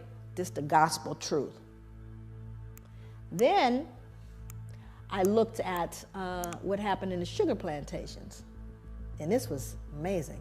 One final set of grim numbers underlines the way slaves on sugar plantations like Codrington, which was a plantation in Barbados, were systematically worked to an early death. When slavery ended in the United States, slaves imported over the centuries had grown to a population of nearly 4 million. When it ended in the British West Indies, total slave imports of well over 2 million left a surviving slave population of only about 670,000. More than twice as many slaves were shipped to the island of Jamaica alone than all 13 North American colonies combined. The Caribbean was a slaughterhouse. In fact, the reason why there was more importation of slaves to these plantations is because they died so frequently. They were treated so badly, ate so poorly, that females never reached their menstrual cycles. They never actually started their menstrual cycles, so they couldn't reproduce, you see. And so many of them died, they had to import more. That's how treacherous it was, you lazy black folks that you are. Isn't that ironic, though? During the time of the Reconstruction, the terrorism that blacks faced under the hand of white supremacy did not stop with the government-funded institutionalized slavery, beatings, floggings, lynchings, and murders, but also in the medical field. During this tumultuous times, doctors and nurses were carrying out medical experiments on the Negro population, a type of medical apartheid, if you will. During this time period, groups like the Eugenics Society of America was formed. Most people, when they think of eugenics, it spurs thoughts of Hitler, concentration camps, and the pursuit of the Aryan race, the Übermensch, or Superman, that he allegedly tried to develop through genetic elimination and crossbreeding. But the true origin of eugenics is much more deeper and darker. See, Hitler was just an understudy. Everything that Hitler knew, he learned it from the American Eugenics Program. The Eugenics Society of America first objective was to sterilize the entire Negro population. And where sterilization would not work, termination would. This government-funded program was originally called the Negro Project, which eventually became to be known as Planned Parenthood. Founder Margaret Sanger had the following things to say about the Negro. Colored people are like human weeds that need to be exterminated. Margaret Sanger. And when asked about our program, she answered, "We don't want the word to go out that we want to exterminate the Negro population." In a letter to Dr. Clarence Gamble in December 19, 1939, Sanger exposed her vision for the Negro Project, a freshly launched collaboration between the American Birth Control League and Sanger's Birth Control Clinical Research Bureau. The letter echoes the eugenic ideologies still visible in the corporate vein of Planned Parenthood today. Quote, "We should hire 3 or 4 colored ministers, preferably with social service backgrounds, with engaging personalities. The most successful education approach to the Negro is through a religious appeal." In the early 1900s, the American Eugenics Society brought in religious people by promoting eugenic sermons. In doing this, they paid preachers hundreds of dollars to submit the best eugenic sermon and preach it from the pulpit, enabling the eugenics movement to indoctrinate the church. Many religious groups found eugenics a welcome addition to their existing charity work and social services. The minister's work is also important, and also he should be trained, perhaps by the Federation, as to our ideals and the goal that we hope to reach. We do not want word to go out that we want to exterminate the Negro population, and the minister is the man who can straighten out that idea if it ever occurs to any of their more rebellious members. In 1939, Margaret Sanger wrote that in a letter to fellow eugenicist Clarence Gamble regarding the American Birth Control League's Negro Project. Gamble was an heir to the Procter & Gamble fortune and a major financial backer of Sanger's. He also provided funding for other eugenics projects and even gave money directly to the North Carolina Eugenics Board that sterilized Elaine Riddick. In fact, in 1947, he called for the expansion of that state's sterilization program, saying that for every feeble-minded person sterilized, 40 more were polluting and degrading the bloodlines of future generations with their defective genes. Sanger's letter makes it clear that the eugenics movement understood they would need to neutralize the opposition they might get from the church. They also knew that this would be especially crucial within the African American community. Their strategy was to manipulate church leadership into selling the illusion that support for eugenics was not inconsistent with the Christian faith. To do this, they would often recruit pastors to be frontmen for eugenics policies and provide them with prepackaged sermons on eugenics. They also held contests in which awards would be given to the ministers who came up with the best pro-eugenics sermons on their own. This approach proved so effective that an almost identical strategy would be adopted by the American abortion lobby.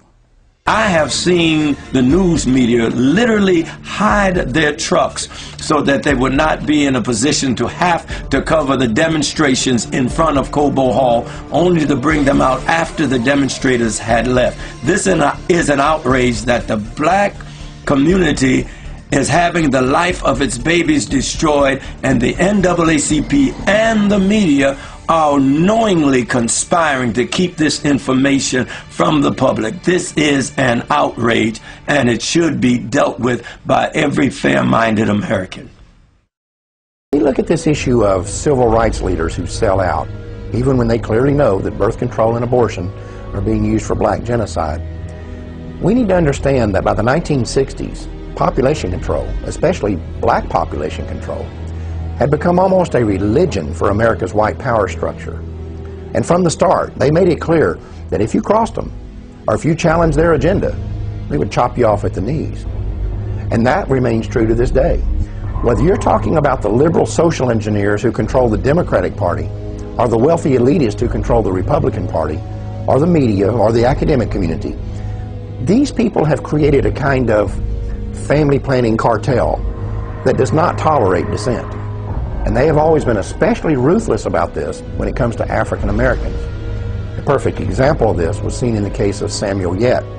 Mr. Yet was an award-winning journalist who had earned a master's degree from Indiana University, was a U.S. Air Force veteran of the Korean War, and served as special assistant for civil rights to the director of the U.S. Office of Economic Opportunity.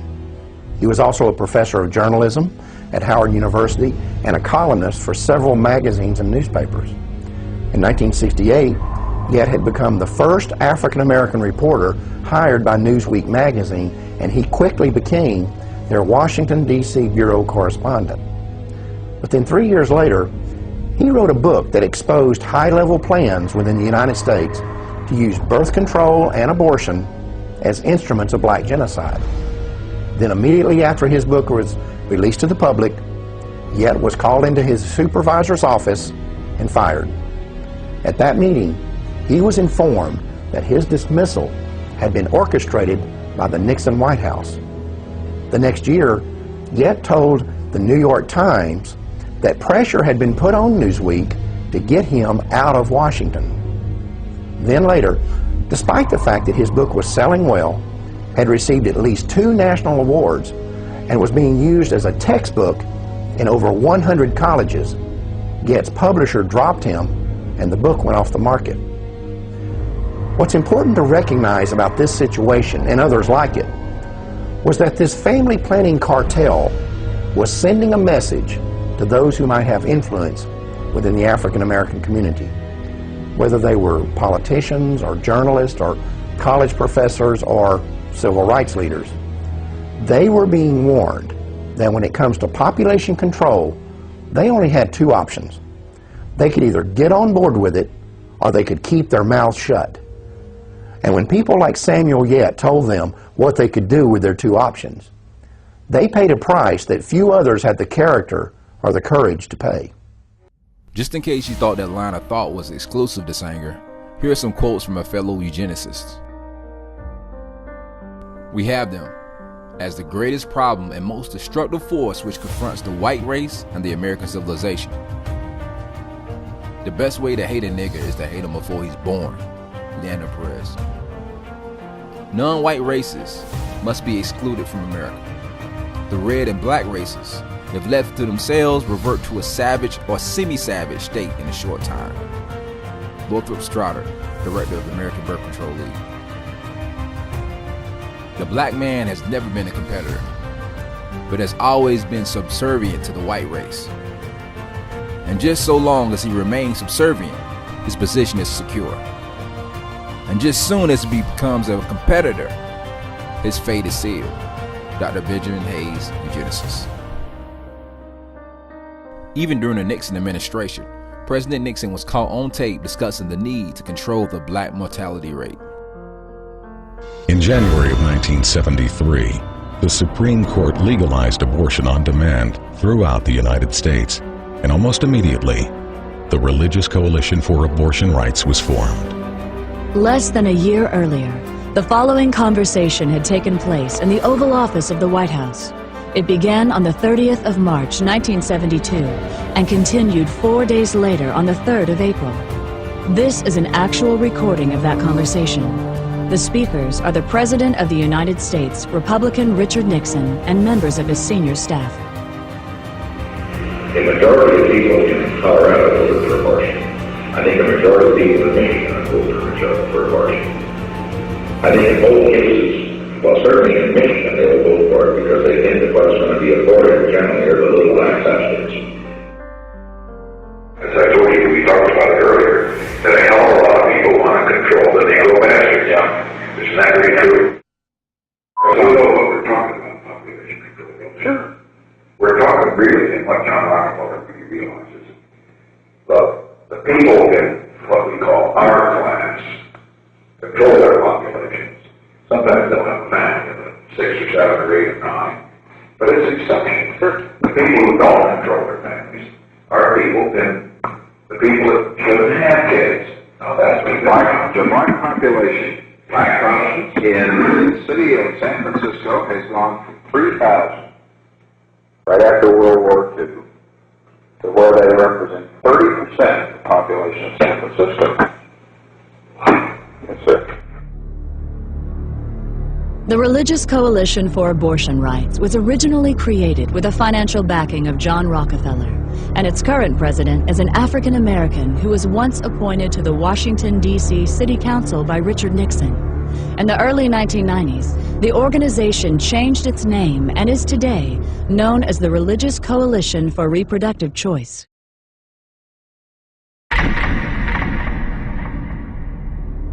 In 1969, a meeting of the United Nations Educational, Scientific, and Cultural Organization, also known as UNESCO, proposed that an American Population Commission be created with a, quote, large budget for propaganda, unquote. 4 months later, Republican President Richard Nixon signed legislation establishing the Commission on Population Growth and the American Future. The bill authorizing this new initiative had been passed with overwhelming support from congressional Democrats and was chaired by John Rockefeller. The executive director of the project was to be Dr. Charles F. Westhoff, who was also a member of both the American Eugenics Society and Planned Parenthood's National Advisory Council. Another member of this new commission was Dr. Joseph Beasley. In the 1960s, Beasley oversaw an aggressive eugenics program that concentrated on black neighborhoods in New Orleans with the stated intention of lowering welfare costs. This project would eventually be described by Planned Parenthood President Alan Guttmacher as the #1 success story in the history of American birth control movement. It also led to Beasley being elected chairman of the board of Planned Parenthood in 1970. Then in 1975, Beasley was sent to federal prison for conspiring to defraud the U.S. government of $778,000. During the time of establishing these institutions, like the Eugenics Society of America, blacks were not only sterilized or aborted, but also experimented on. Blacks were injected without their knowledge or consent with all types of diseases, such as yellow fever, smallpox, malaria, and syphilis. Doctors ran tests on experimental drugs and risky surgical procedures, which involved what amounted to be tortures and maimings. These horrific practices were justified under their white supremacist pseudoscience that taught that blacks were incapable of feeling pain and resisted to fatigue and from overworking and heat exhaustion. Doctors like James Marion Sims, who believed that black babies, because of their race, could bear great pain, which makes them suitable for medical experiments. James Marion is considered a father of modern gynecology for his invention of the vaginal speculum, a tool used to open a woman's vagina. A white racist supremacist who experimented with black slave women and newborn baby infants. He received medals for his work from a makeshift hospital he created in his backyard. Interested in trismus nascentium, essentially lockjaw in infants, Sim began experimenting on the infants born to slave women. Although it's now known to be the result of unsanitary practices and nutritional deficiencies, Sim attributed trismus to intellectual flaws and indecencies of blacks with the skull formation at birth. To test this, Sim used a shoemaker's awl to pry the skull bones of the babies into alignment. These experiments had a 100% fatality rate. These barbaric practices needed justification, so to remove the cognitive dissonance, new medical conditions were established. Enter Samuel A. Cartwright. Cartwright diagnosed two conditions, drapetomania and dysthesis aethiopica. Drapetomania is allegedly a mental condition that causes blacks to want to be free from captivity. Cartwright prescribed whipping the devil out of them as a preventative measure. As a remedy for this disease, doctors also made running a physical impossibility by prescribing the removal of both big toes. Dysthesis aethiopica, on the other hand, is an illness that allegedly causes laziness in slaves. Cartwright felt that it was easily curable if treated on sound physiological principles. Insensitivity of the skin was one symptom of this disease, so the skin should be stimulated. He felt like the best means to stimulate the skin is first to have the patient well washed with warm soap and water, then anoint them all over in oil and slap the oil with a broad leather strap. Then put the patient to some hard work in the sunshine. These insane constructs became the backbone of their reasoning for the extermination of black life.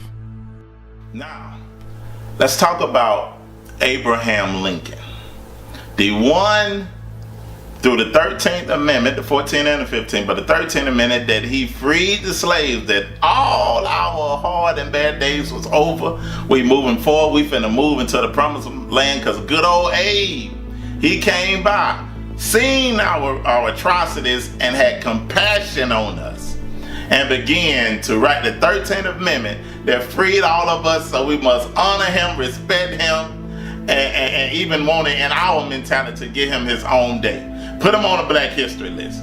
Now, let's really look at what Abraham Lincoln really thought of people of color and what his thinking was concerning the Emancipation Proclamation, the 13th Amendment. Let's look into the things that he spoke of himself. Abraham Lincoln, named the great emancipator and champion of the Constitution by government school textbooks, was more concerned with exercising federal control over sovereign states than he was in freeing the Negro from the shackles of slavery. He himself made this clear in no uncertain terms. On March 4th, 1861, Lincoln clarified his position on slavery in his first inaugural address on the east portico of the Capitol building. Quote, "I have no purpose, directly or indirectly, to interfere with the institution of slavery in the states where it exists. I believe I have no lawful right to do so, and I have no inclination to do so." While America's children continue to be brainwashed into believing that Lincoln was the savior of the black man, the congressman from Illinois tells a different tale in his fourth debate with Stephen Douglas at Charleston, Illinois on September 18, 1858. Quote, "I will say then that I am not, nor ever have been, in favor of bringing about in any way the social and political equality of the white and black races. I am not now nor ever have been in favor of making voters or jurors of Negroes, nor of qualifying them to hold office, nor to intermarry with white people. And I will say in addition to this that there is a physical difference between the white and black races, which I believe will forever forbid the two races living together on terms of social and political equality. And inasmuch as they cannot so live, while they do remain together, there must be the position of superior and inferior. And I, as much as any other man, am in favor of having the superior position assigned to the white race. The long list of Lincoln's recorded remarks, which would readily and fervently be condemned as racist hate speech today, includes his views on the expansion of slavery. Lincoln wrote, quote, "There is a natural disgust in the minds of nearly all white people to the idea of indiscriminate amalgamation, that is, mixture, of the white and black races. A separation of the races is the only perfect preventative of amalgamation. But as an immediate separation is impossible, the next best thing is to keep them apart where they're not already together. If white and black people never get together in Kansas, they will never mix blood in Kansas." On equality, Lincoln said, quote, "I have no purpose to introduce political and social equality between the white and black races. There's physical difference between the two, which, in my opinion, will probably forever forbid their living together upon the footing of perfect equality, and inasmuch as it becomes a necessity that there must be a difference, I, as well as Judge Douglas, am in favor of the race to which I belong having the superior position." End quote. On interracial marriage, Lincoln said, "Our Republican system was meant for a homogeneous people. As long as blacks continue to live with the whites, they constitute a threat to the national life. Family life may also collapse, and the increase of mixed breed bastards may someday challenge the supremacy of the white man." End quote. Ironically, rather than freeing slaves, Lincoln, through the Enrollment Act, which conscripted men between the ages of 20 and 45 to be, quote, "liable to perform military duty in the service of the United States," created a slave class to be used as enforcers of the federal will. Though many erroneously believe that the Civil War was fought primarily over the issue of slavery, that notion is undermined by the well-publicized letter written to the New York Tribune's editor Horace Greeley on August 22, 1862, during the heart of the actual battle. In it, Lincoln himself reveals his real reason for initiating the conflict when he wrote, quote, "If I could save the Union without freeing any slave, I would do it. And if I could save it by freeing all the slaves, I would do it. And if I could save it by freeing some and leaving others alone, I would also do that. What I do about slavery and the colored race, I do because I believe it helps to save the Union." End quote. His focus was and had always been on saving or strengthening the Union, and therefore the power of the federal government, not on extending a hand to lift the black man from the plight of his slavery. So we're able to see that good old Abe wasn't always good old Abe.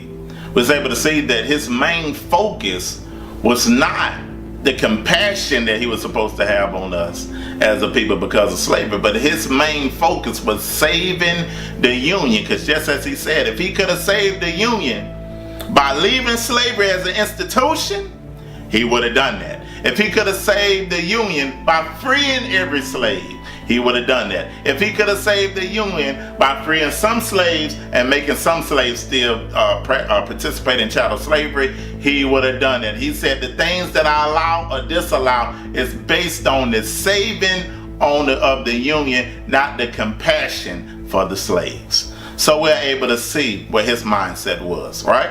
So let's look at another little part, because I said the number one enemy of us is ignorance. Now, if we talk reparations, nobody want to have the reparation talk. But when you look at who all have received reparations, now a lot of different people went through a lot of things through the hand of imperialism, through colonization, and they received reparations, right? So let's look at this long list of everybody that received reparations. And as you're able to see, let's see who was on there that didn't receive reparations even all the way up until today. At the very same time that America refused to give the Negro any land, through an act of Congress, our government was giving away millions of acres of land in the West and the Midwest, which meant that it was willing to undergird its white peasants from Europe with an economic floor. But not only did they give the land, they built land grant colleges with government money to teach them how to farm. Not only that, they provided county agents to further their expertise in farming. Not only that, they provided low interest rates in order that they could mechanize their farms. Not only that, today many of these people are receiving millions of dollars in federal subsidies not to farm, and they are the very people telling the black man that he ought to lift himself by his own bootstraps. And this is what we are faced with, and this is a reality. Now, when we come to Washington in this campaign, we are coming to get our check. There's a lot said to whether or rather not certain groups of people should receive payments or reparations for the struggle, pain, or disenfranchisement. When we look over the history, we'll see that there's multiple peoples who have received payments for their pain. In 1990, the United States gave $1.6 billion to the Japanese Americans. Also in 1990, Austria gave $25 million to the Holocaust survivors. In 1988, Canada gave 250,000 square miles of land to the Indians and Eskimos. Also that year, they gave $230 million to the Japanese Canadians. In 1986, the United States of America gave $32 million because of an 1839 treaty to the Ottawas of Michigan. In 1985, the United States gave $31 million to the Chippewas of Wisconsin. Also that year, $12.3 million to the Seminoles of Florida. Also, $105 million to the Sioux of South Dakota. In 1980, the United States gave $81 million to the Calmas of Oregon. In 1971, the United States gave $1 billion plus 44 million acres of land to the Alaska Natives in the land settlement. In 1952, Germany gave $822 million to Holocaust survivors. But from 1865 to present, for the African American slaves who experienced genocide, terrorism, and slavery for close to 400 years, not a dime, not a single dollar. First came out of slavery, blacks were relatively successful because they understood the importance of one thing, and that was to learn how to own and to control, get resources, because that was the whole purpose of slavery. Slavery was basically to maldistribute almost 100% of all this nation's wealth, resource, privileges, and controls of all levels of government into the hands of the dominant white society. And it was very effective. It did an excellent job. And slavery came into existence in the 1500s. It had a very specific purpose. Slavery was an economic issue, not a social issue. And so black folk learned that even as slaves, they might not have been well educated, but they weren't stupid.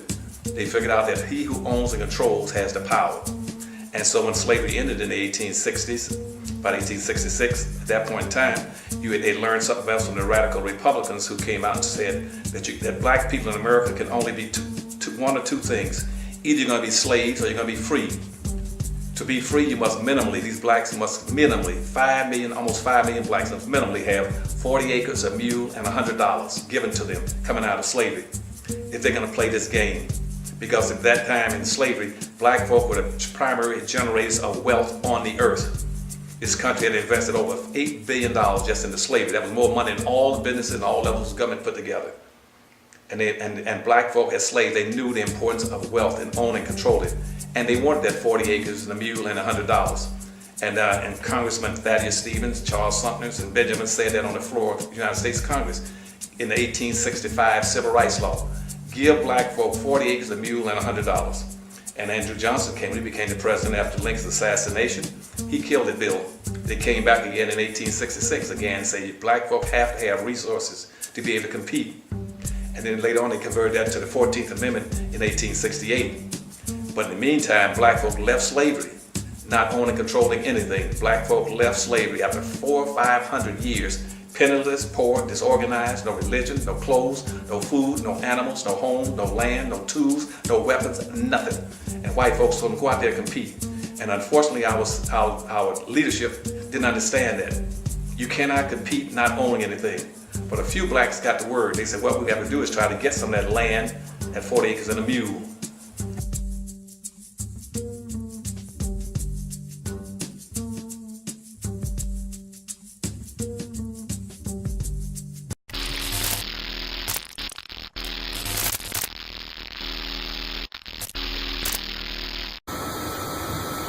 So there was a study last year published by Social Science Quarterly that the estimated amount of reparations owed to African people in the U.S. is $14.2 trillion.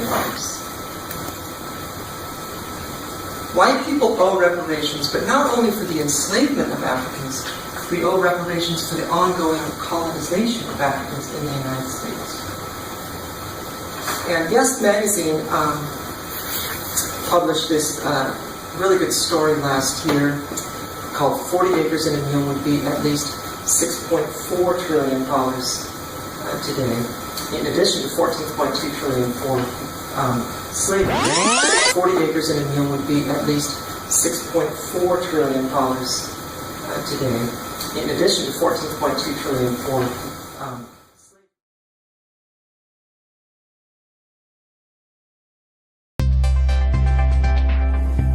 The United Nations-affiliated group, the Working Group of Experts on People of African Descent, has released a 22-page report calling on the U.S. to provide reparations for African Americans and a formal apology for slavery and the Jim Crow laws.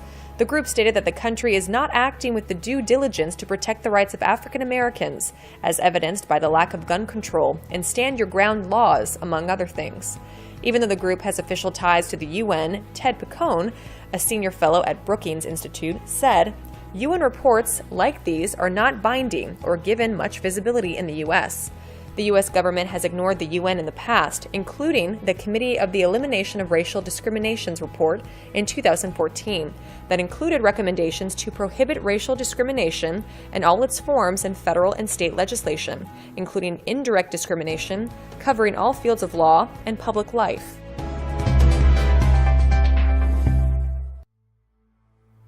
Let's have this talk again about reparations, because we was able to see who all received reparations because of what happened to them, and some that America was not even a part of, but American giving the Jewish people reparations. But when we talk about our reparations, everybody want to be quiet.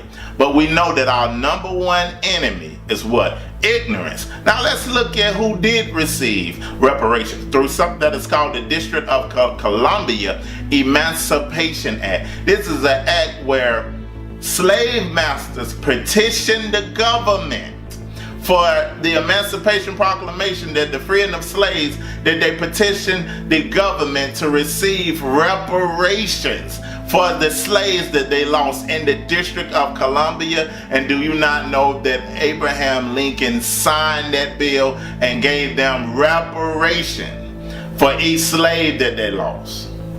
So let's look into this into an even greater level. Let's read it. On April the 16th, 1862, President Abraham Lincoln signed a bill ending slavery in the District of Columbia. The passage of this law came 8.5 months before President Lincoln issued his Emancipation Proclamation. That brought a conclusion of decades of agitation aimed at ending what anti-slavery advocates called the national shame of slavery in the nation's capital. It provided for immediate emancipation, compensation to former owners who were loyal to the Union, up to $300 for each slave. So if you was loyal to the Union and that area and the district, you were rewarded $300 for each slave. Like I said, our number one enemy is ignorance. Alright, so the 13th Amendment, let's really look at it and dissect it and see what slavery really ended. Now, I encourage you to get a book called Slavery by Another Name. It's by the author Douglas A. Blackman. And in this book, he shows that slavery went from one institution into another. So now let's look at the 13th Amendment and let's see if we can understand what slavery by another name meant. Buried in old courthouses, abandoned jails, libraries, and archives all across the South are tens of thousands of public documents and letters written by African Americans at the turn of the last century. Mr. President, I have a brother about 14 years old. A man hired him from me and I heard of him no more. He went and sold him to McGree and they's been working him in prison for 12 months. He's done nothing wrong for them to keep him in chains. Written more than 40 years after the Emancipation Proclamation, these letters bear witness to a sinister and little-known chapter in American history. Whenever one is in a conversation where someone says, what's wrong with black people? Why can't they get over it? Slavery ended 150 years ago. That's fundamentally false. The reality is that slavery and all of the limitations that it imposed on the future and the potential and the progress of African American families, it didn't end 150 years ago. It continued until World War II, well into the lives of large numbers of African Americans today.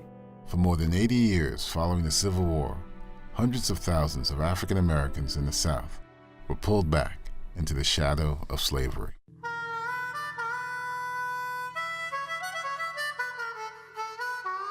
Buying and selling African Americans ended with the 13th Amendment, but that did not translate into actual freedom. One of the fascinating things about the text of that amendment is that it says that slavery is abolished, except in the case of a punishment for a crime. With emancipation, the nature of both crime and punishment in the South changed dramatically. In state after state, county after county, laws were passed to criminalize black life. It was a crime in the South for a farm worker to walk beside a railroad. It was a crime in the South to speak loudly in the company of white women. It was a crime to sell the products of your farm after dark. But the most damaging of all of these laws were the vagrancy statute. In every southern state, you became a criminal if you could not prove at any given moment that you were employed. Once arrested, convicts were released and forced to labor in coal mines, lumber camps, brick factories, and turpentine farms. They were shackled, imprisoned, and tortured, sometimes to the point of death. The fact that blacks were treated the way they were, like animals. People could be just picked up and put in jail. They could be lost in the system. Nobody knew how to find them. They could be buried in some grave somewhere and families still looking for them. Don't know where they are. I didn't know that the sheriff department could sell slaves to corporations, steel plants, and coal mines. The constant threat of arrest and forced labor, like the threat of lynching, cast a shadow over the South. Slavery had ended, but true freedom had not begun.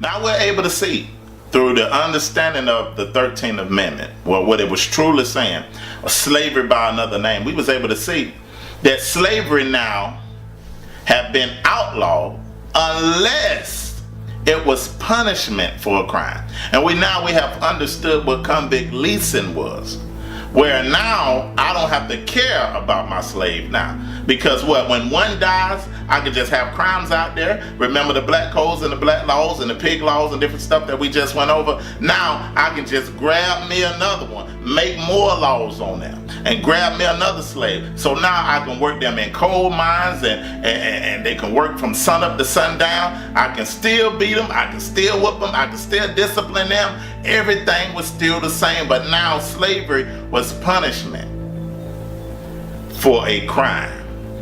And now the laws have been set up against the people. Like we see even vagrancy laws that have been set up against the people. That if you don't even have a job, you could be convicted of a crime. So the convict leasing system and debt peonage and all these things lasted all the way up from 1865 all the way up to 1942. So what in particular happened in 1942 to get these things completely dissolved from happening in the United States out in the open? What happened? Did the government look at these situations and have compassion on people of color and just say, we got to stop this, this stuff is not right, we got to outlaw these things? What happened in 1942? In 1942, an act called the Circular 3591 Act. Now let's look at it and let's see what that is.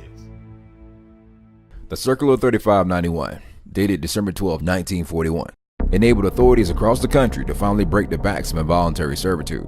This documented order used constitutional amendments and various Reconstruction laws to persecute individuals suspected of holding people under forced labor conditions, whereas previous prosecutions failed due to lack of evidence of debt peonage in cases.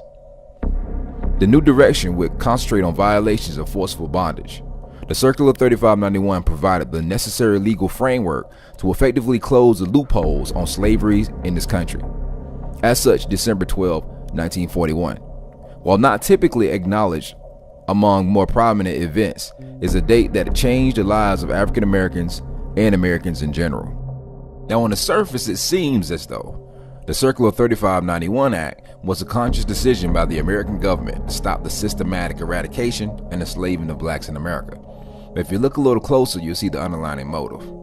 See, as the act was developed on December 12, 1941, there was a major event that happened that hastened the need for manpower just 4 days before the signing of the Circular 3591. On December 7, 1941, the Japanese bombed Pearl Harbor, thrusting the United States into World War II. Blacks in the South were still living under treacherous conditions of reconstituted slavery with no foreseeable means to end the practice. The bombing of Pearl Harbor forced President Franklin D. Roosevelt to address the horrendous circumstances of blacks in the South, as it would be an international embarrassment. Despite the continuing discrimination, more than 1 million African Americans volunteered to serve in the armed forces to fight against Hitler.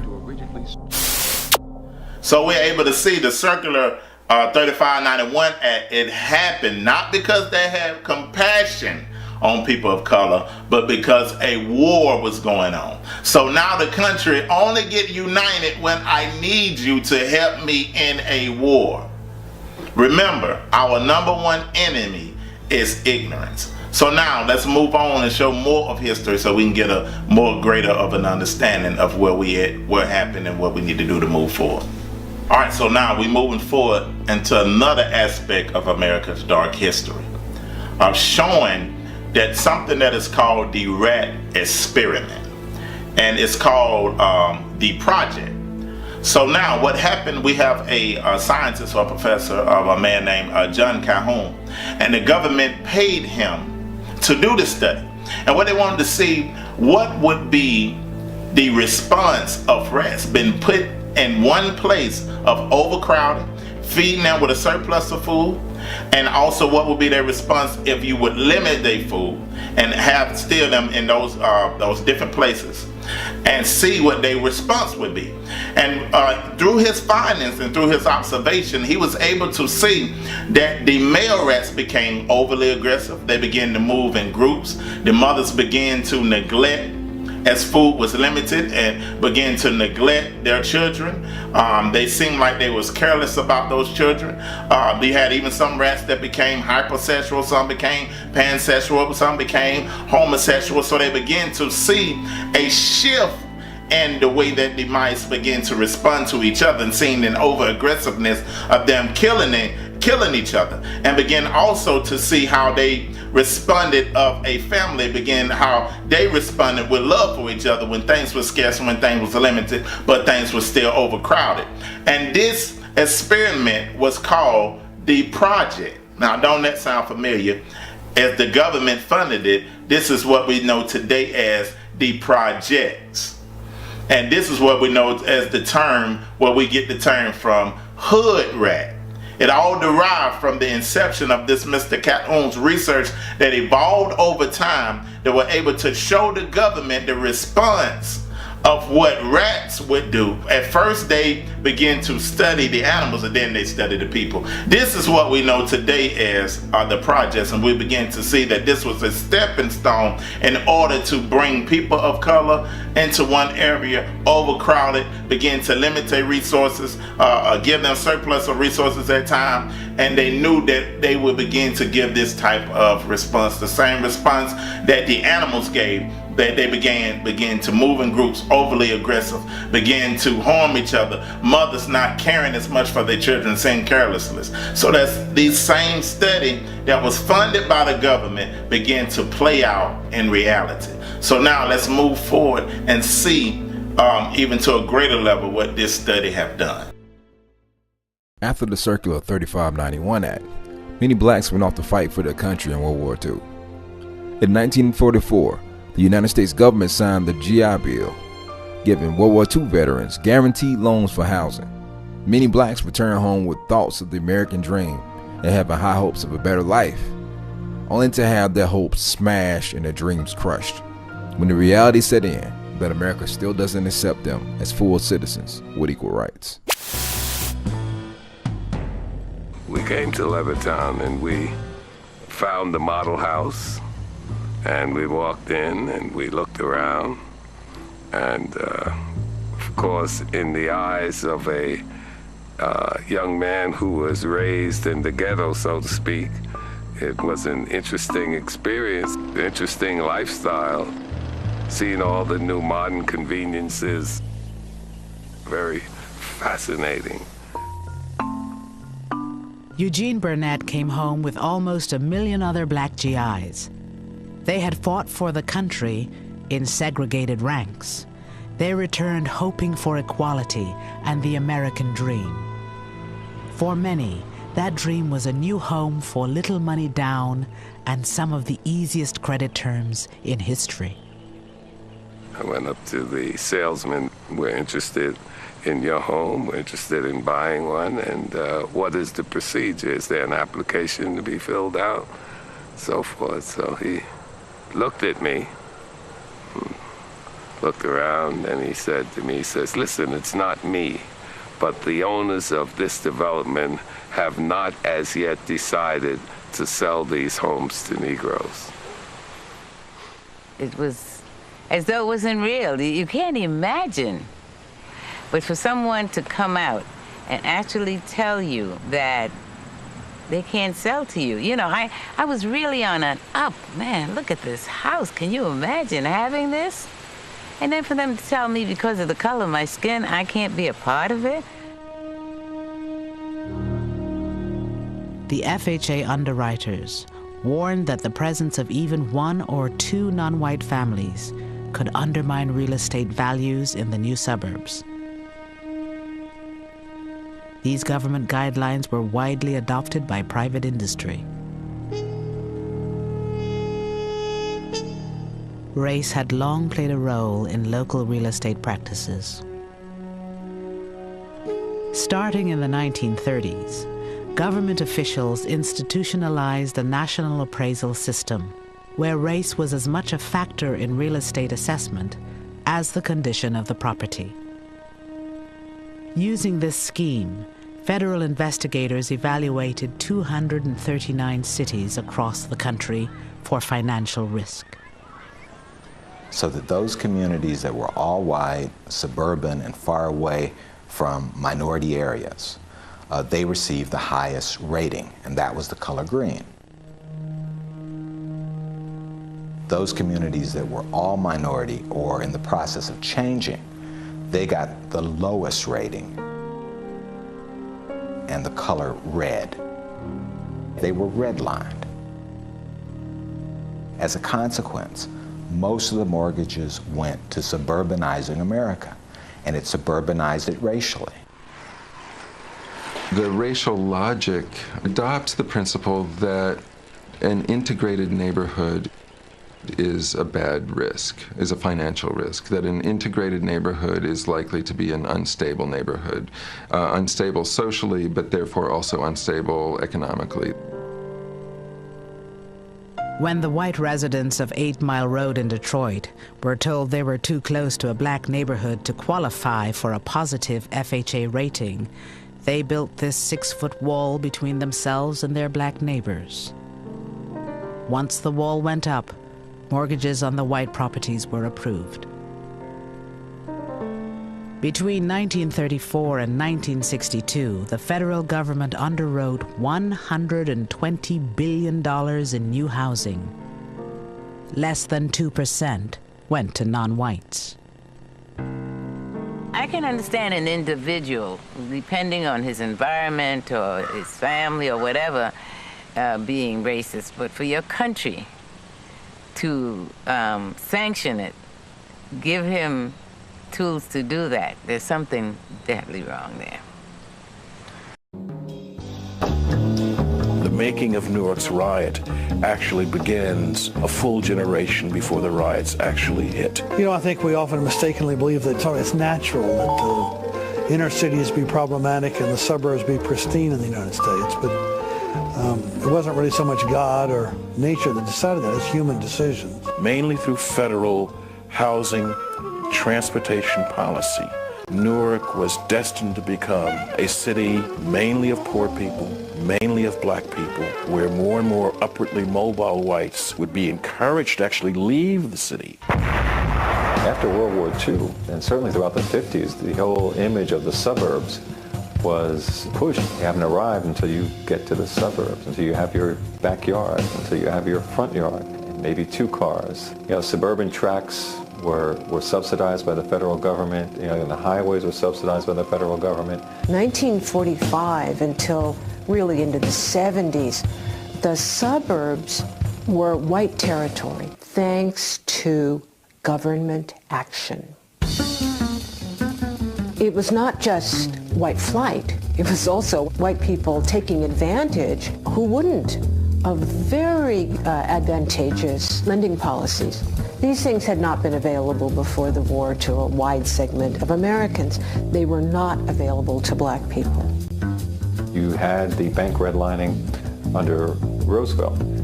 Actually created maps where they literally drew red lines around a block with the presence of just one black person or one Jewish person would be enough to literally redline a block on the map, which meant there would be no mortgages given on those blocks. Newark is written off by the people who are making these decisions. So they're really saying that Newark is not a good place for the federal government to invest. The suburbs are. Block busting. Real estate developers who busted up blocks because one black family might move in, scare tactics to get whites to sell cheap and then sell high to the blacks who moved in. The pitch was, hey, these colored people are moving in. You better sell now before your house value goes all the way down. And you get these people just to get scared. They'd sell their house low. But then those blacks who moved in weren't getting any bank loans. They wouldn't get any insurance on those homes. So that led to conditions which deterioration of much of the wood stick housing that Newark had. So it was, disgusting but fascinating from an economic point of view. When I grew up in the 50s, I can recall in my neighborhood, there were always places where people can get pretty decent jobs and establish yourself, have some kind of stability economically. Throughout the 50s, many of these companies, they moved to southern New Jersey or southern United States till finally, we're at the point where, companies just, global monopoly capitalism just will take it wherever, they can make the most money. So here are a bunch of black folks up here looking for jobs in the industrial sector. Suddenly they got here and there was nothing here. It was like an old bait and switch routine. All of those led to conditions that resulted in poor housing and poor health care and less job opportunities, which were why people felt disenfranchised, they were destabilized economically, and all of those things were what led to Newark in '67 or Detroit in '67 or what.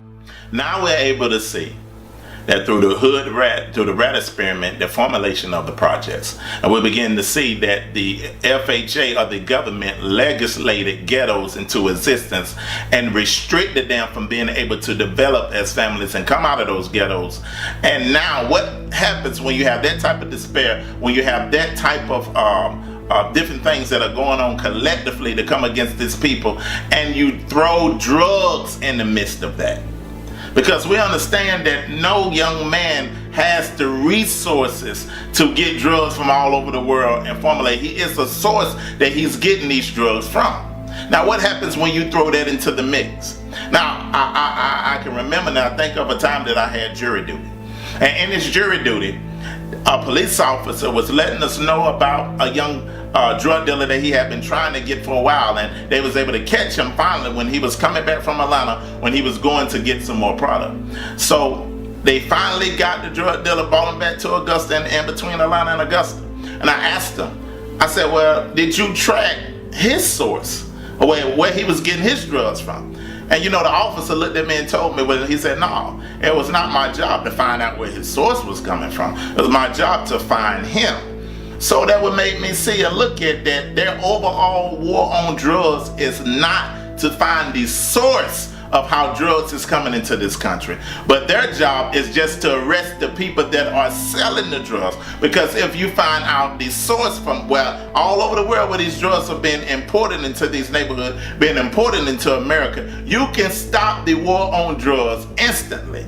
But if I, as America, is producing the drugs and infusing the drugs into these black neighborhoods, it's a reason that I'm doing it. And now we get to the part where the CIA, we'll find out that the CIA produced and brought drugs into this country. Now let's look at the Dark Alliance. Let's look at an interview of Gary Webb, and let's go into and see this truth come out.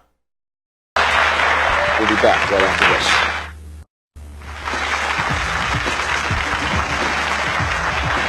We're talking today, this is really a show about what we can call rumors. The rumor that the CIA was involved in making sure that cocaine made it to the streets of South Central LA back in the early 80s, and then helped to develop and turn it into crack, which was then spread across America, and is the reason why most of our inner cities are in the plight that they are in. And a lot of this has been out there for years, but it wasn't until recently that the story broke again. And my next guest is a reporter, not from San Diego, California, but from San Jose Mercury News, and he wrote a story called The Dark Alliance. Please welcome Mr. Gary Webb to the show. And Gary, this really, I think the current fervor over this issue is because of your article. A lot of people may not be familiar with what the Dark Alliance meant and stands for. Why don't you tell America what the story is about first, and then we'll talk about the issues. It was about a cocaine ring that operated along the west coast of the United States throughout most of the 80s. And they were funneling, they were selling cocaine in South Central. They were also selling it in Oakland. They were selling it in San Francisco. They were selling it in San Jose. And some of the money they were making was going to support an army that the men who ran the cocaine ring worked for, called the FDN. This was an army that the CIA started in 1981 and supported. Better known to us, most of us who remember news, the Contras from Nicaragua. So go right ahead. The men that were running the cocaine ring were top officials of this Contra army. And what we found was that they were selling this stuff in South Central, which is, predominantly black section of Los Angeles, immediately before the outbreak of the crack cocaine epidemic. They started selling powder. Tons and tons and tons of powder cocaine was going into this one small area of the city. And from there, they sold it to Freeway Rick. And Freeway Rick took the powder, turned it into crack, and starting in 1983, 1984, began distributing it to predominantly the gangs, the Crips and the Bloods in Los Angeles. And they spread it, from there. From there. Now, since this has happened, you have butted heads with everybody in Washington, D.C., trying to get information about the story. Have you not? Yeah, we worked on this for a year, and it was only because some people at National Archives believe freedom of information means freedom of information. We got some documents that showed that pretty strongly that there were some CIA connections to this. Let's talk a little bit about those documents for a second, because there's a gentleman, this figure that we talked about yesterday on the show. His name is Blandón. Danilo Blandón, who was a person who was a member of the aristocracy of Nicaragua before the fall of Somoza, and then he fled and comes to the United States and decides, while he's in the United States, so you can all understand this, he wants to raise money for the revolutionaries who are trying to overthrow the government that just overthrew them. So here in the United States, they try to do fundraisers, and that doesn't work, and then Blandón gets a scheme, well, I can get some cocaine cheaply, with some help from some of my friends, and get it into the United States of America. All I need to find is somebody who can sell it. So they find a gentleman by the name of Rick Ross, who is Freeway Rick. Rick Ross comes in and starts selling cocaine at the terms beginning 1 or 2 grams, and within weeks 2, 3, 4 kilos a week. Within months, spread like wildfire in the early 1980s. And in Los Angeles, a drug dealer known as Freeway Ricky Ross was in the middle of it. Prosecutors called Ross the Walmart of crack. He made millions in the early 80s dealing to Los Angeles street gangs. Police say he was among the first to take expensive cocaine powder and cook it into low-cost, highly addictive crack, then distribute it through the gangs. Webb says Freeway Ricky helped trigger an epidemic of human misery. It's destroyed our community. All the black men are in prison, most of us. Rick Ross is now serving a life sentence for cocaine distribution. The women are still strung on the drugs, kids without fathers, without mothers. And honestly, how much responsibility do you have for that? A lot. A lot of it was my fault. I played the game. Police in Los Angeles say he virtually cornered the crack market, thanks to a steady supply of cheap cocaine. A pipeline so good that Ross was able to introduce crack to other cities, using his gang contacts, and to make himself, he says, a very rich man. 6 shots fired, tag 8. On your best day, how much money did you see? A couple million, 2, 3 maybe. On a day? On a good day. How many days like that were there? A few. Quite a few. Rick Ross's drug supplier did have connections. The bottom of one common theory, you've got to go back to the Cold War of the 1980s. The Iran-Contra scandal was brewing and would eventually enrage the American public. The United States government had funneled $18 million from a secret $30 million arms deal with Iran into the Nicaraguan Contra-Revolutionary Group in an attempt to depose the socialist Sandinista government. The ensuing investigation unveiled something else unexpected. Many documents were released from the Iran-Contra era that showed that the CIA was deeply involved in drug smuggling all over the United States and throughout Central and South America. I was being groomed to be in a position where I could say yay or nay to search warrants. And that's when it became clear to me that the Central Intelligence Agency was actively protecting certain large drug shipments, and that's when I drew the line and I said I wouldn't compromise my honor. Rob Bonner is a friend of mine throughout the first George Bush administration, documented that yes, the CIA was involved with the importation of a fair amount of cocaine with regard to the Iran-Contra, etc. But it just has to happen because of the money. Let me understand what you're saying. A ton of cocaine was smuggled into the United States of America. Well, in Nicaragua in the middle 80s. Now it is alleged the CIA also helped the Contras raise money for arms by introducing crack cocaine into California. Deutsch felt he had to do something to try to deal with the outrage that was foaming all over the country at the time, and of course it just blew up in his face. CIA fights drugs. CIA does not encourage drugs. I mean, it was actually one of the most monumental blunders of all time, if you think about it. We have no evidence of a conspiracy by the CIA to engage in encouraging drug traffickers in Nicaragua or elsewhere in Latin America. Deutsch was there because of the Gary Webb stories. The Gary Webb stories had sparked a national furor. I would like to have Richie Ross's brother to speak, please. The United States government turned their head and let this cocaine come into the United States of America. Allow Gary Webb to have full access. This whole thing is orchestrated. It was near pandemonium. It was about, I guess, 1,200 people in a standing room only in the auditorium, 2,000 people outside listening on loudspeakers. And it was very hard to keep control. I got called on finally, and I said to her very clearly, I was looking right at Deutsch. I am a former Los Angeles police narcotics detective, and I work South Central Los Angeles, and I will tell you, Director Deutsch, that the agency has dealt drugs throughout this country for a long time. And I was able to name operations.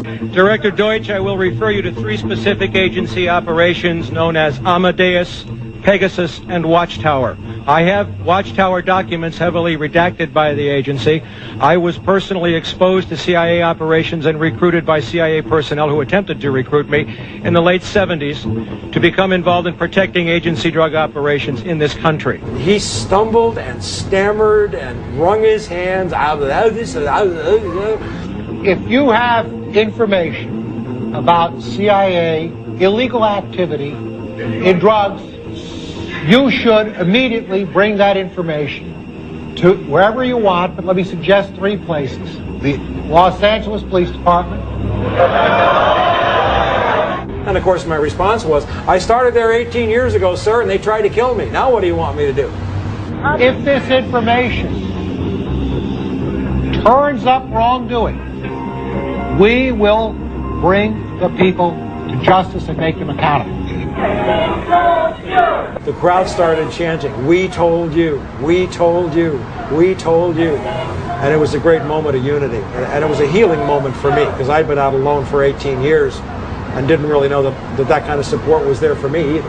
The average person in South Central Los Angeles did not know anything about really how the CIA worked. They had an intuitive sense. That you have a private network run by George Bush and Ollie North, not the CIA. You won't find the records in the CIA. They're not there. They're in these privatized intelligence agencies. Will you pursue that? Will you pursue Ollie North and George Bush and the massive documentation? All these gentlemen, like this gentleman here, the co-defendant of Ricky Ross. They needed the money to finance the war in Nicaragua. They had the link. We know that from records now that they sent Blandon, who was a CIA operative, to school for marketing the product which we now know is cocaine. Me and Ricky Ross is waiting to get sentenced Tuesday, and what a judge gonna say to us come Tuesday? May I just say that the question which was asked of us by the judge was Ricky Ross ever an agent or a contract employee? I already knew that from the beginning of dealing with Danilo Blandon that he was sending supplies and things of that nature, computers and guns to Nicaragua to fight a war. Ricky had already served a 5.5-year sentence for dealing crack, but was now given a second 20-year sentence after being set up by his former partner Blandon, while Oliver North walked away as a hero, wealthy and free to try his hand at politics. Oliver North was being promoted by the Christian Coalition, and to them he was the last white hope that they were going to have for a right-wing Christian to run for U.S. Senate in Virginia. During the 1986 Kerry Commission, Oliver North's crimes were exposed to the American public, and yet today Oliver North is not only a free man, he has his own show on the Fox News network. So we see that the CIA infused drugs into the neighborhoods of black communities, creating more despair, creating more problems, creating more imagery of things that are corrupting us as a people. Like I said, our number one problem is ignorance.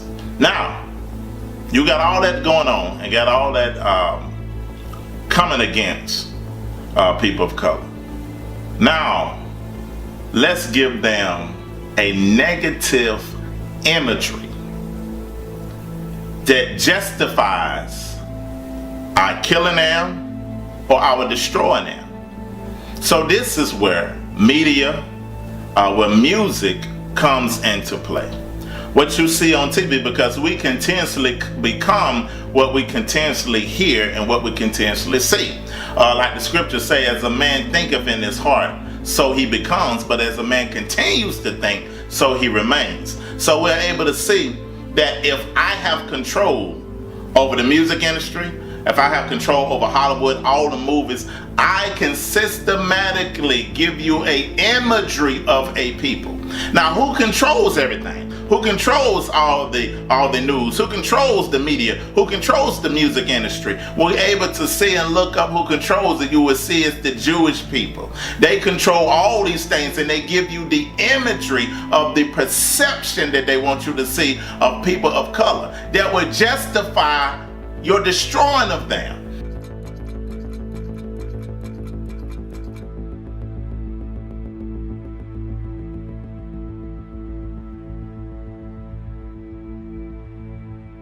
I feel like we losing it. You know what I'm saying?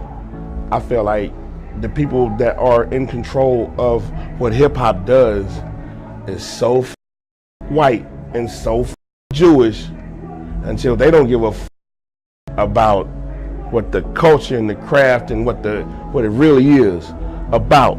I don't know if trying to really let me say this right, because I want this to be as offensive as I can make it for these old punks that's running these record labels. You know, that's in the powerful positions to dictate what the black community hears and listens to. You know what I mean? I hate that. Like, that pisses me off. Like, there's no way that you can tell me that it's not a conspiracy against the blacks in hip hop, because you put out records that make us look stupid. You make us look dumb. You brainwash a generation. You brainwash a generation of hip hoppers with this crud. And then when these other rappers come out, splitting it down the middle, these other rappers shit sound like, wow, y'all look great. Y'all look stupid. Y'all look great. Y'all look stupid. Y'all look great. And then, you know, start going over here, and then pretty soon, you know, hip hop is white now. I'm from the ghetto, so I'm used to that. Look on the map and find Texas and see where used to that. It's on the borderline of hard times. And it's seldom that you hear niggas praying and giving God time. That's why I ask my mom to pray for me. Because I know that even I got to die, and he got a day for me. And every morning I wake up, I'm kinda glad to be alive. Cause thousands of my homeboys die. They own YouTube, MySpace. When this ignorant gon' stop, they monopolize the news, your views, and the channel you choose. Propaganda, visual cancer, the eye in the sky, number 5 on the dial. Secret agenda, frequency antenna, Dr. Mindbender. Remote control, soul controller, your brain holder, slave culture, game's over. MySpace pimps, hoes, and sluts. Y'all exploit rap culture, then y'all flip on us. And you own the post, and y'all shit on us. What is they net worth? They gon' try to censor my next verse, throw 'em off the roof neck first. Murdoch owned Fox, not 18 with Barack. Yeah, but you know, it's like the gays and the Jews run the media, you know what I'm saying? And that go for radio, TV, all that, my nigga. You know, I just found out the nigga Mitt Romney owned Clear Channel. Wow. Yeah. The big Republican dude? Yeah, the nigga that's trying to be the president right now. Yeah, I wonder if he telling fuck Master Flex what to play. Damn.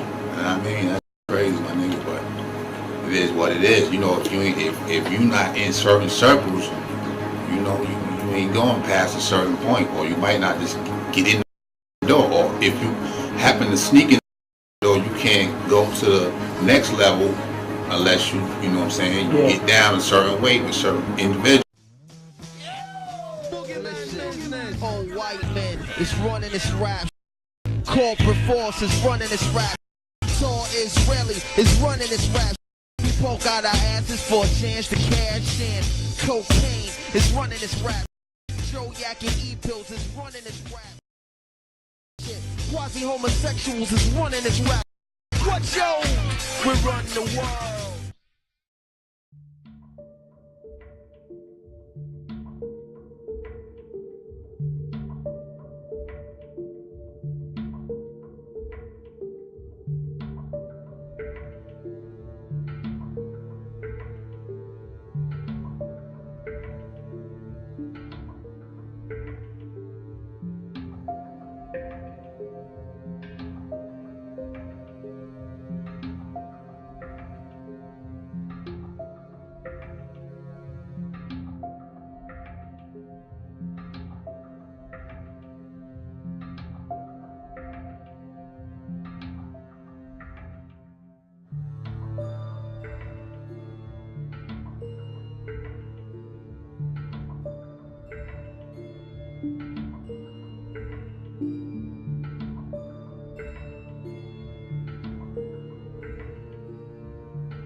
Yo,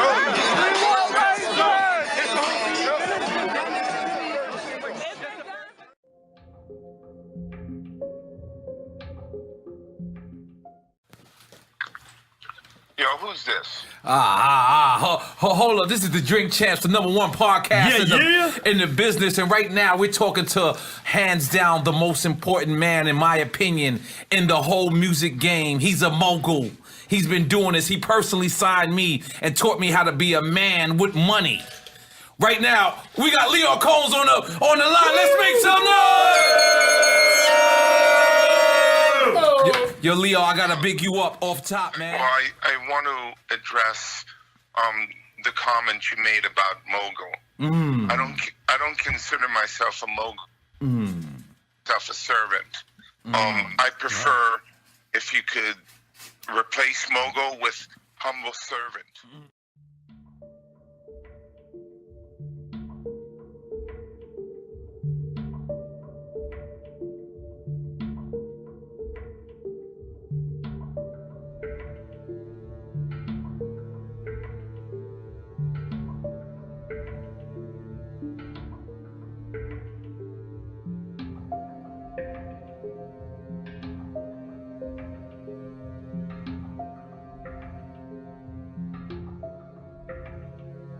And we all know this, we close, and that's one of the reasons why we so tight as a family, and why everyone in this room that's with us is always gonna get money and get rich, because we believe in sharing.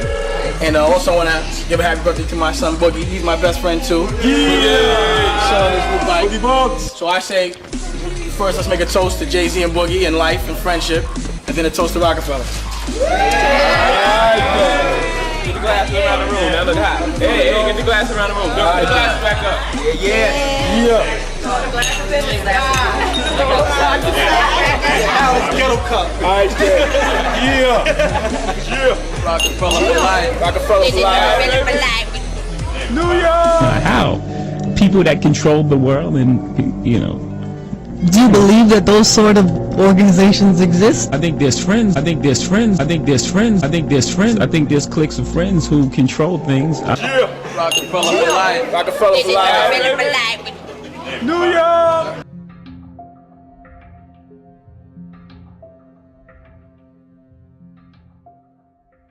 My beef was with Lior because I think he's a fake CEO, and I think he's fronting on my culture, but he can't front on anybody else. And I'm calling him out publicly, and I want him to stop trying to rape my culture, go make some money with some other people. They have people that their job is to create beef so that they can monetize it, pause, but they don't let their culture feel it, but they make money from it, and they can't make any money or get any respect in their culture. That's why they're in our culture. It is what it is. It's a perfect example of what they always do to us. They always try to, offer some paper bag of money or whatever it is, whatever selfish agenda, which is the test, and then have us divide so they can benefit and take the fight off of them and put the focus on them. Never had a beef with Jay, always with Lior and his whole crew. He's the one that ruined Rockefeller. I think it's fair to continuously make money off our culture, not make money off your own culture, not use any of your money to help our culture, but use the money you make from us to help your own culture, and then not to give the respect to the people that are the DNA of. Call Kevin Lowndes. I don't think I've ever seen a Leo Cohen interview. Exactly. Of course you don't see. Of course you don't see the puppet master. I don't like who he empowers and the way he empowers them. I didn't like when he hired Todd Moskowitz to run Asylum. I didn't think Todd, as a lawyer, knew anything about music. It just seemed like complete nepotism, and he was using other people's money. He got a job because of nepotism. Ask them why they got their jobs. That's what I want to see. How did Joey get the job president of Urban, and what does that mean? I need to see credentials. And I have to worry about being manipulated by somebody that's smiling, pretending that he's with you, but he's robbing you. Because when they rob you, they don't come as an enemy, they come as a friend. But I've been to these Jewish events, and I have nothing against Jewish, where I've seen him make Jay-Z gift speeches. And I've been like, well, I don't understand why that doesn't happen in my culture. You know what I'm saying? Like, I'll tell you right now, stay clear of Lior. He will rob you. He will ruin you for the money. And when you're with him, you look like a slave, because that's how he looks at you. Trust me on that.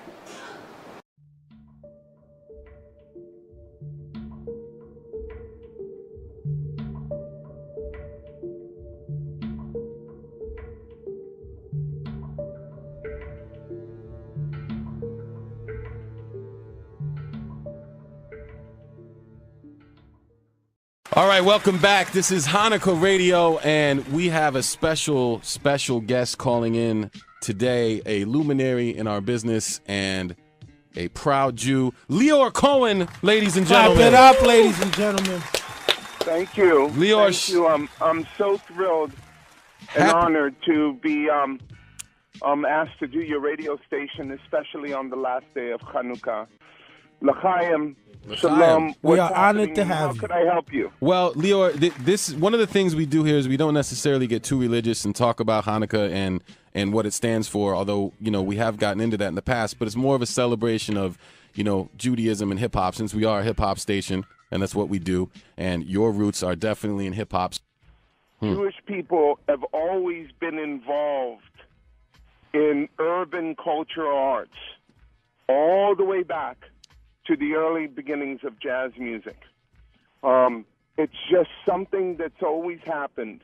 Right. It's a blessing. It's a blessing that I was lucky enough to be part of this industry, and it was a blessing that people treated me inside and out with so much respect.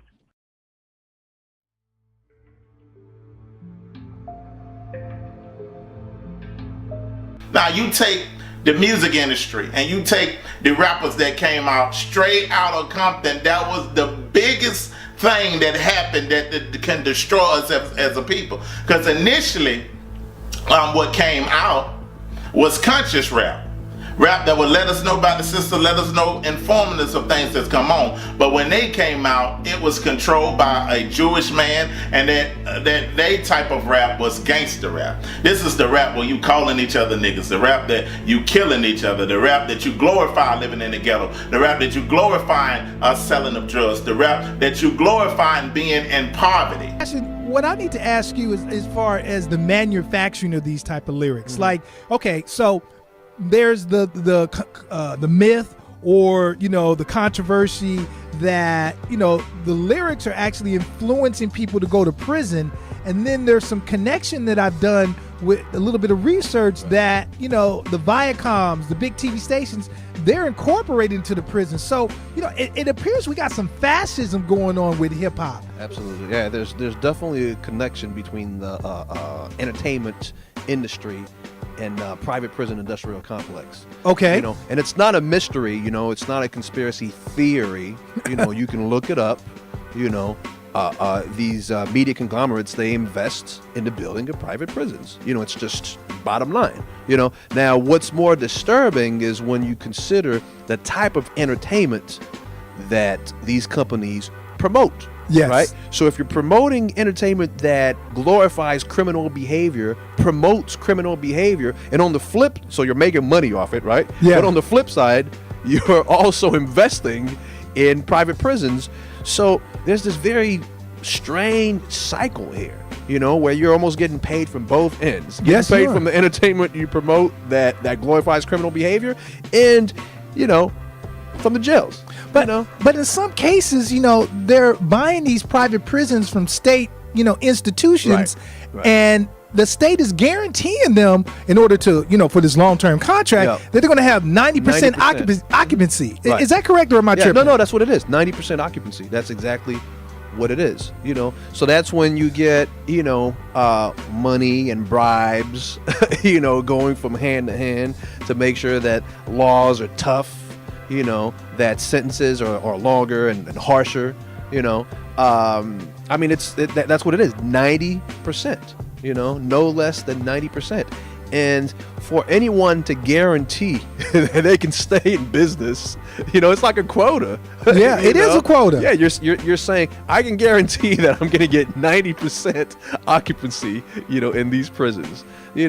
So maybe pushing entertainment that promotes criminal behavior might help in that making that promise. Well, but not only that though, you're guaranteeing it with state lawmakers that can create other type of laws that can basically street strikes. Yeah, that's what it is. So you have so many different hands in the pot.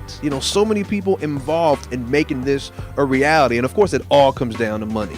I don't know. People have probably seen the story circulating, and I actually incorporated a link about this story in an article titled "Commercial Rap Pipeline to Prison," which is about a judge who was taking bribes. From you saw it? Yeah. Who was taking bribes to give longer sentences to kids. Yes. From the private prison industry. And that's not a theory. See, that's the whole thing that we have to make sure about, that people don't say, oh, these conspiracy theorists with their tinfoil hats, theory. This is not a theory. We're talking about actual facts. Okay, so we can see how gangster rap and influence of criminal activities, was very connected. And, how Death Row and, Puffy and all these particular brands were really promoting that, and they were really promoting the prison industrial pipeline. 1 out of 4 human beings with their hands on bars, shackled, in the world are locked up here in the land of the free. Khalif Browder was walking home from a party when he was stopped by police. Then they said, we're going to take you to the precinct, and most likely we're going to let you go home. And then I never went home.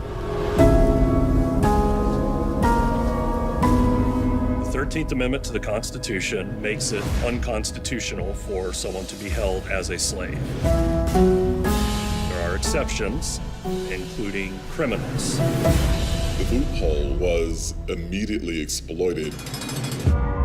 What you got after that was a rapid transition to a mythology of black criminality. Some people got the real problem. Animals, beasts that needed to be controlled. You better believe it. I'm only human. It became virtually impossible for a politician to run and appear soft on crime. The kinds of kids that are called super predators. Millions of dollars will be allocated for prison and jail facilities. 3 strikes and you are out. It was an enormous burden on the black community, but it also violated a sense of core fairness. Some people got the real problem. States were required to keep these prisons filled, even if nobody was committing a crime. It's so difficult to talk about mass incarceration because it has become heavily monetized. The focus is on taking people from prison, putting them in community corrections, parole and probation. How much progress is it really if now there's a private company making money off the GPS monitor? We now have more African Americans under criminal supervision than all the slaves back in the 1850s.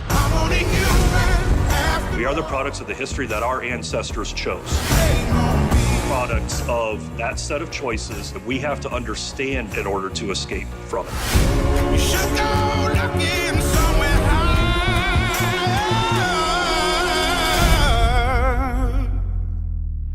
I'm only human after all. Don't put the blame on me.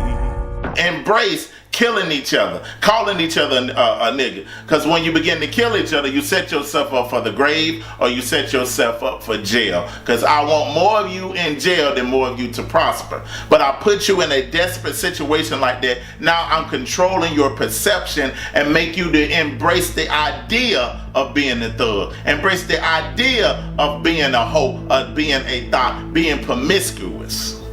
I have you embrace those things that causes your demise. We are the only nation of people that enjoy listening to music that degrade ourselves. And it gives the perception of the nation of people in America what type of people you are, because they get their perception of you through the imagery that are coming through the television, through the imagery that are coming through the radio waves, through the imagery that are coming through magazines. And if those imageries of you being a slut, of you being a hoe, of you being a thug, it justifies the killing of you. Because the first thing that happens when there's a police shooting and the police is at fault, what do they always go? They always go back into the male's history and calls him a criminal and calls him a thug. What did that do? You lose your humanity for that person. And you think, oh, he was a thug, he had a criminal history, and now you justify the killing of that person based off the imagery that you have been given. So if we want to move forward, we got to take away the poisons that's in our community. We got to quit killing each other and listen to music that make us degrade one another, that make us begin to act out these things that is causing our demise. So one of the things that are causing our demise, one of the things that they added to the imagery of black people that caused us to refuel and kill ourselves was the imagery of the TV, the radio waves, the entertainment industry. We have to look at those things and see who own those things that produce things of negative insight in order to destroy the minds or the morality of a nation. We must look at the music and entertainment industry and get those poisons out of our thinking and out of our generation and out of our legacy.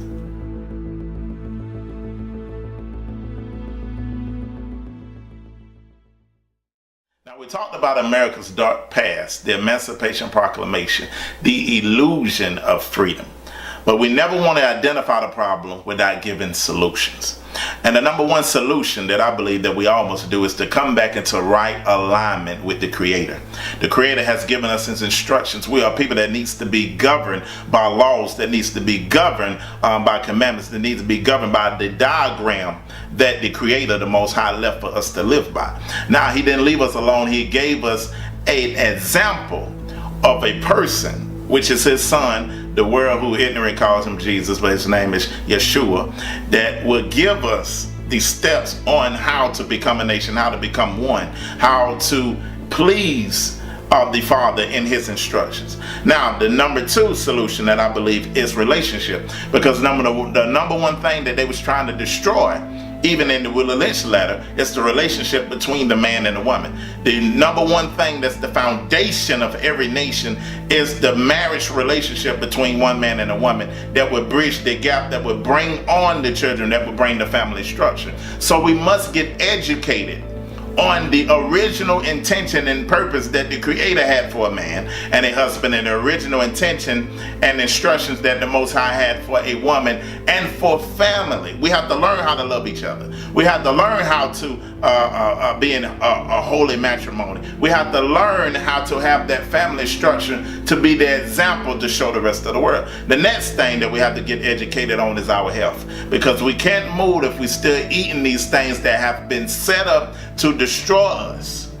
So we don't have to depend on a system and their medical system. We already have a system within our culture throughout the scripture that teaches us how to eat, that we may have health to be able to do these things and create a legacy for our children. One of the last and final solutions that I believe that we need to be educated on is finances, how to economically move dependent of this system, because throughout history we was able to see that this system has been set up against us. So why would we trust the system? So we must learn how to walk and how to move economically, first as a family, and then economically as a community, and then economically as a nation of the descendants of African people that went through the African diaspora. So those are my solutions. Become one with the Creator, get in the right alignment with Him, build and get educated upon the relationship of the family, the home structure. Number three, get educated in our health, that we are moving and taking care of our health independent of the system. And number four, getting educated and become educated on financial literacy, that we are moving economically together, because the only thing that will make this nation pay attention, it won't be the marching, it won't be the screaming, it won't be the hollering, but it's if we learn how to move as a unit economically, and everybody within the nation becoming economically, financially literate. So those are important for us to build a foundation to move together as a nation and be represented as a chosen people here in the Americas moving forward. Shalom and God bless.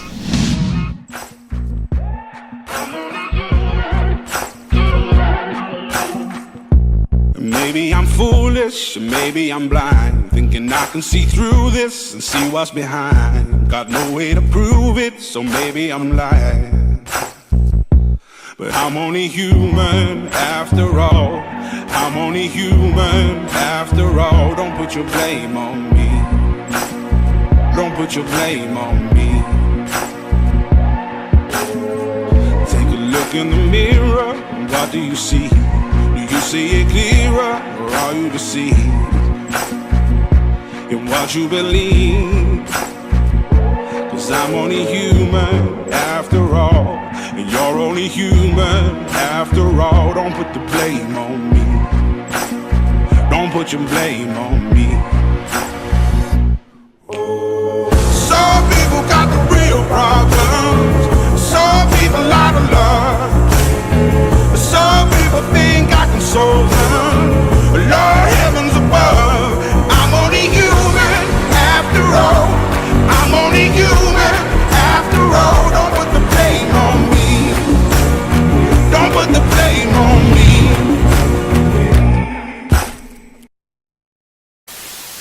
Go down, Moses, way down in Egypt land.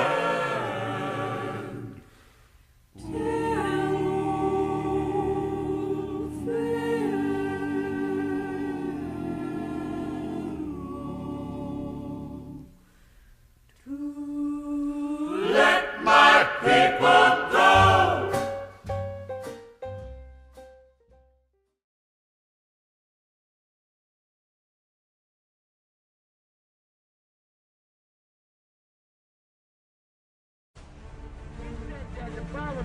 You Israelites, you black people in this country, what do you say about them? You call them animals or something? I call them inferior. I call you slaves. We turn you into slaves, and when we didn't need you no more, we kick you out of Israel, out of Egypt and out of Africa. We sold you to America, and that's where we want you to stay. We don't want you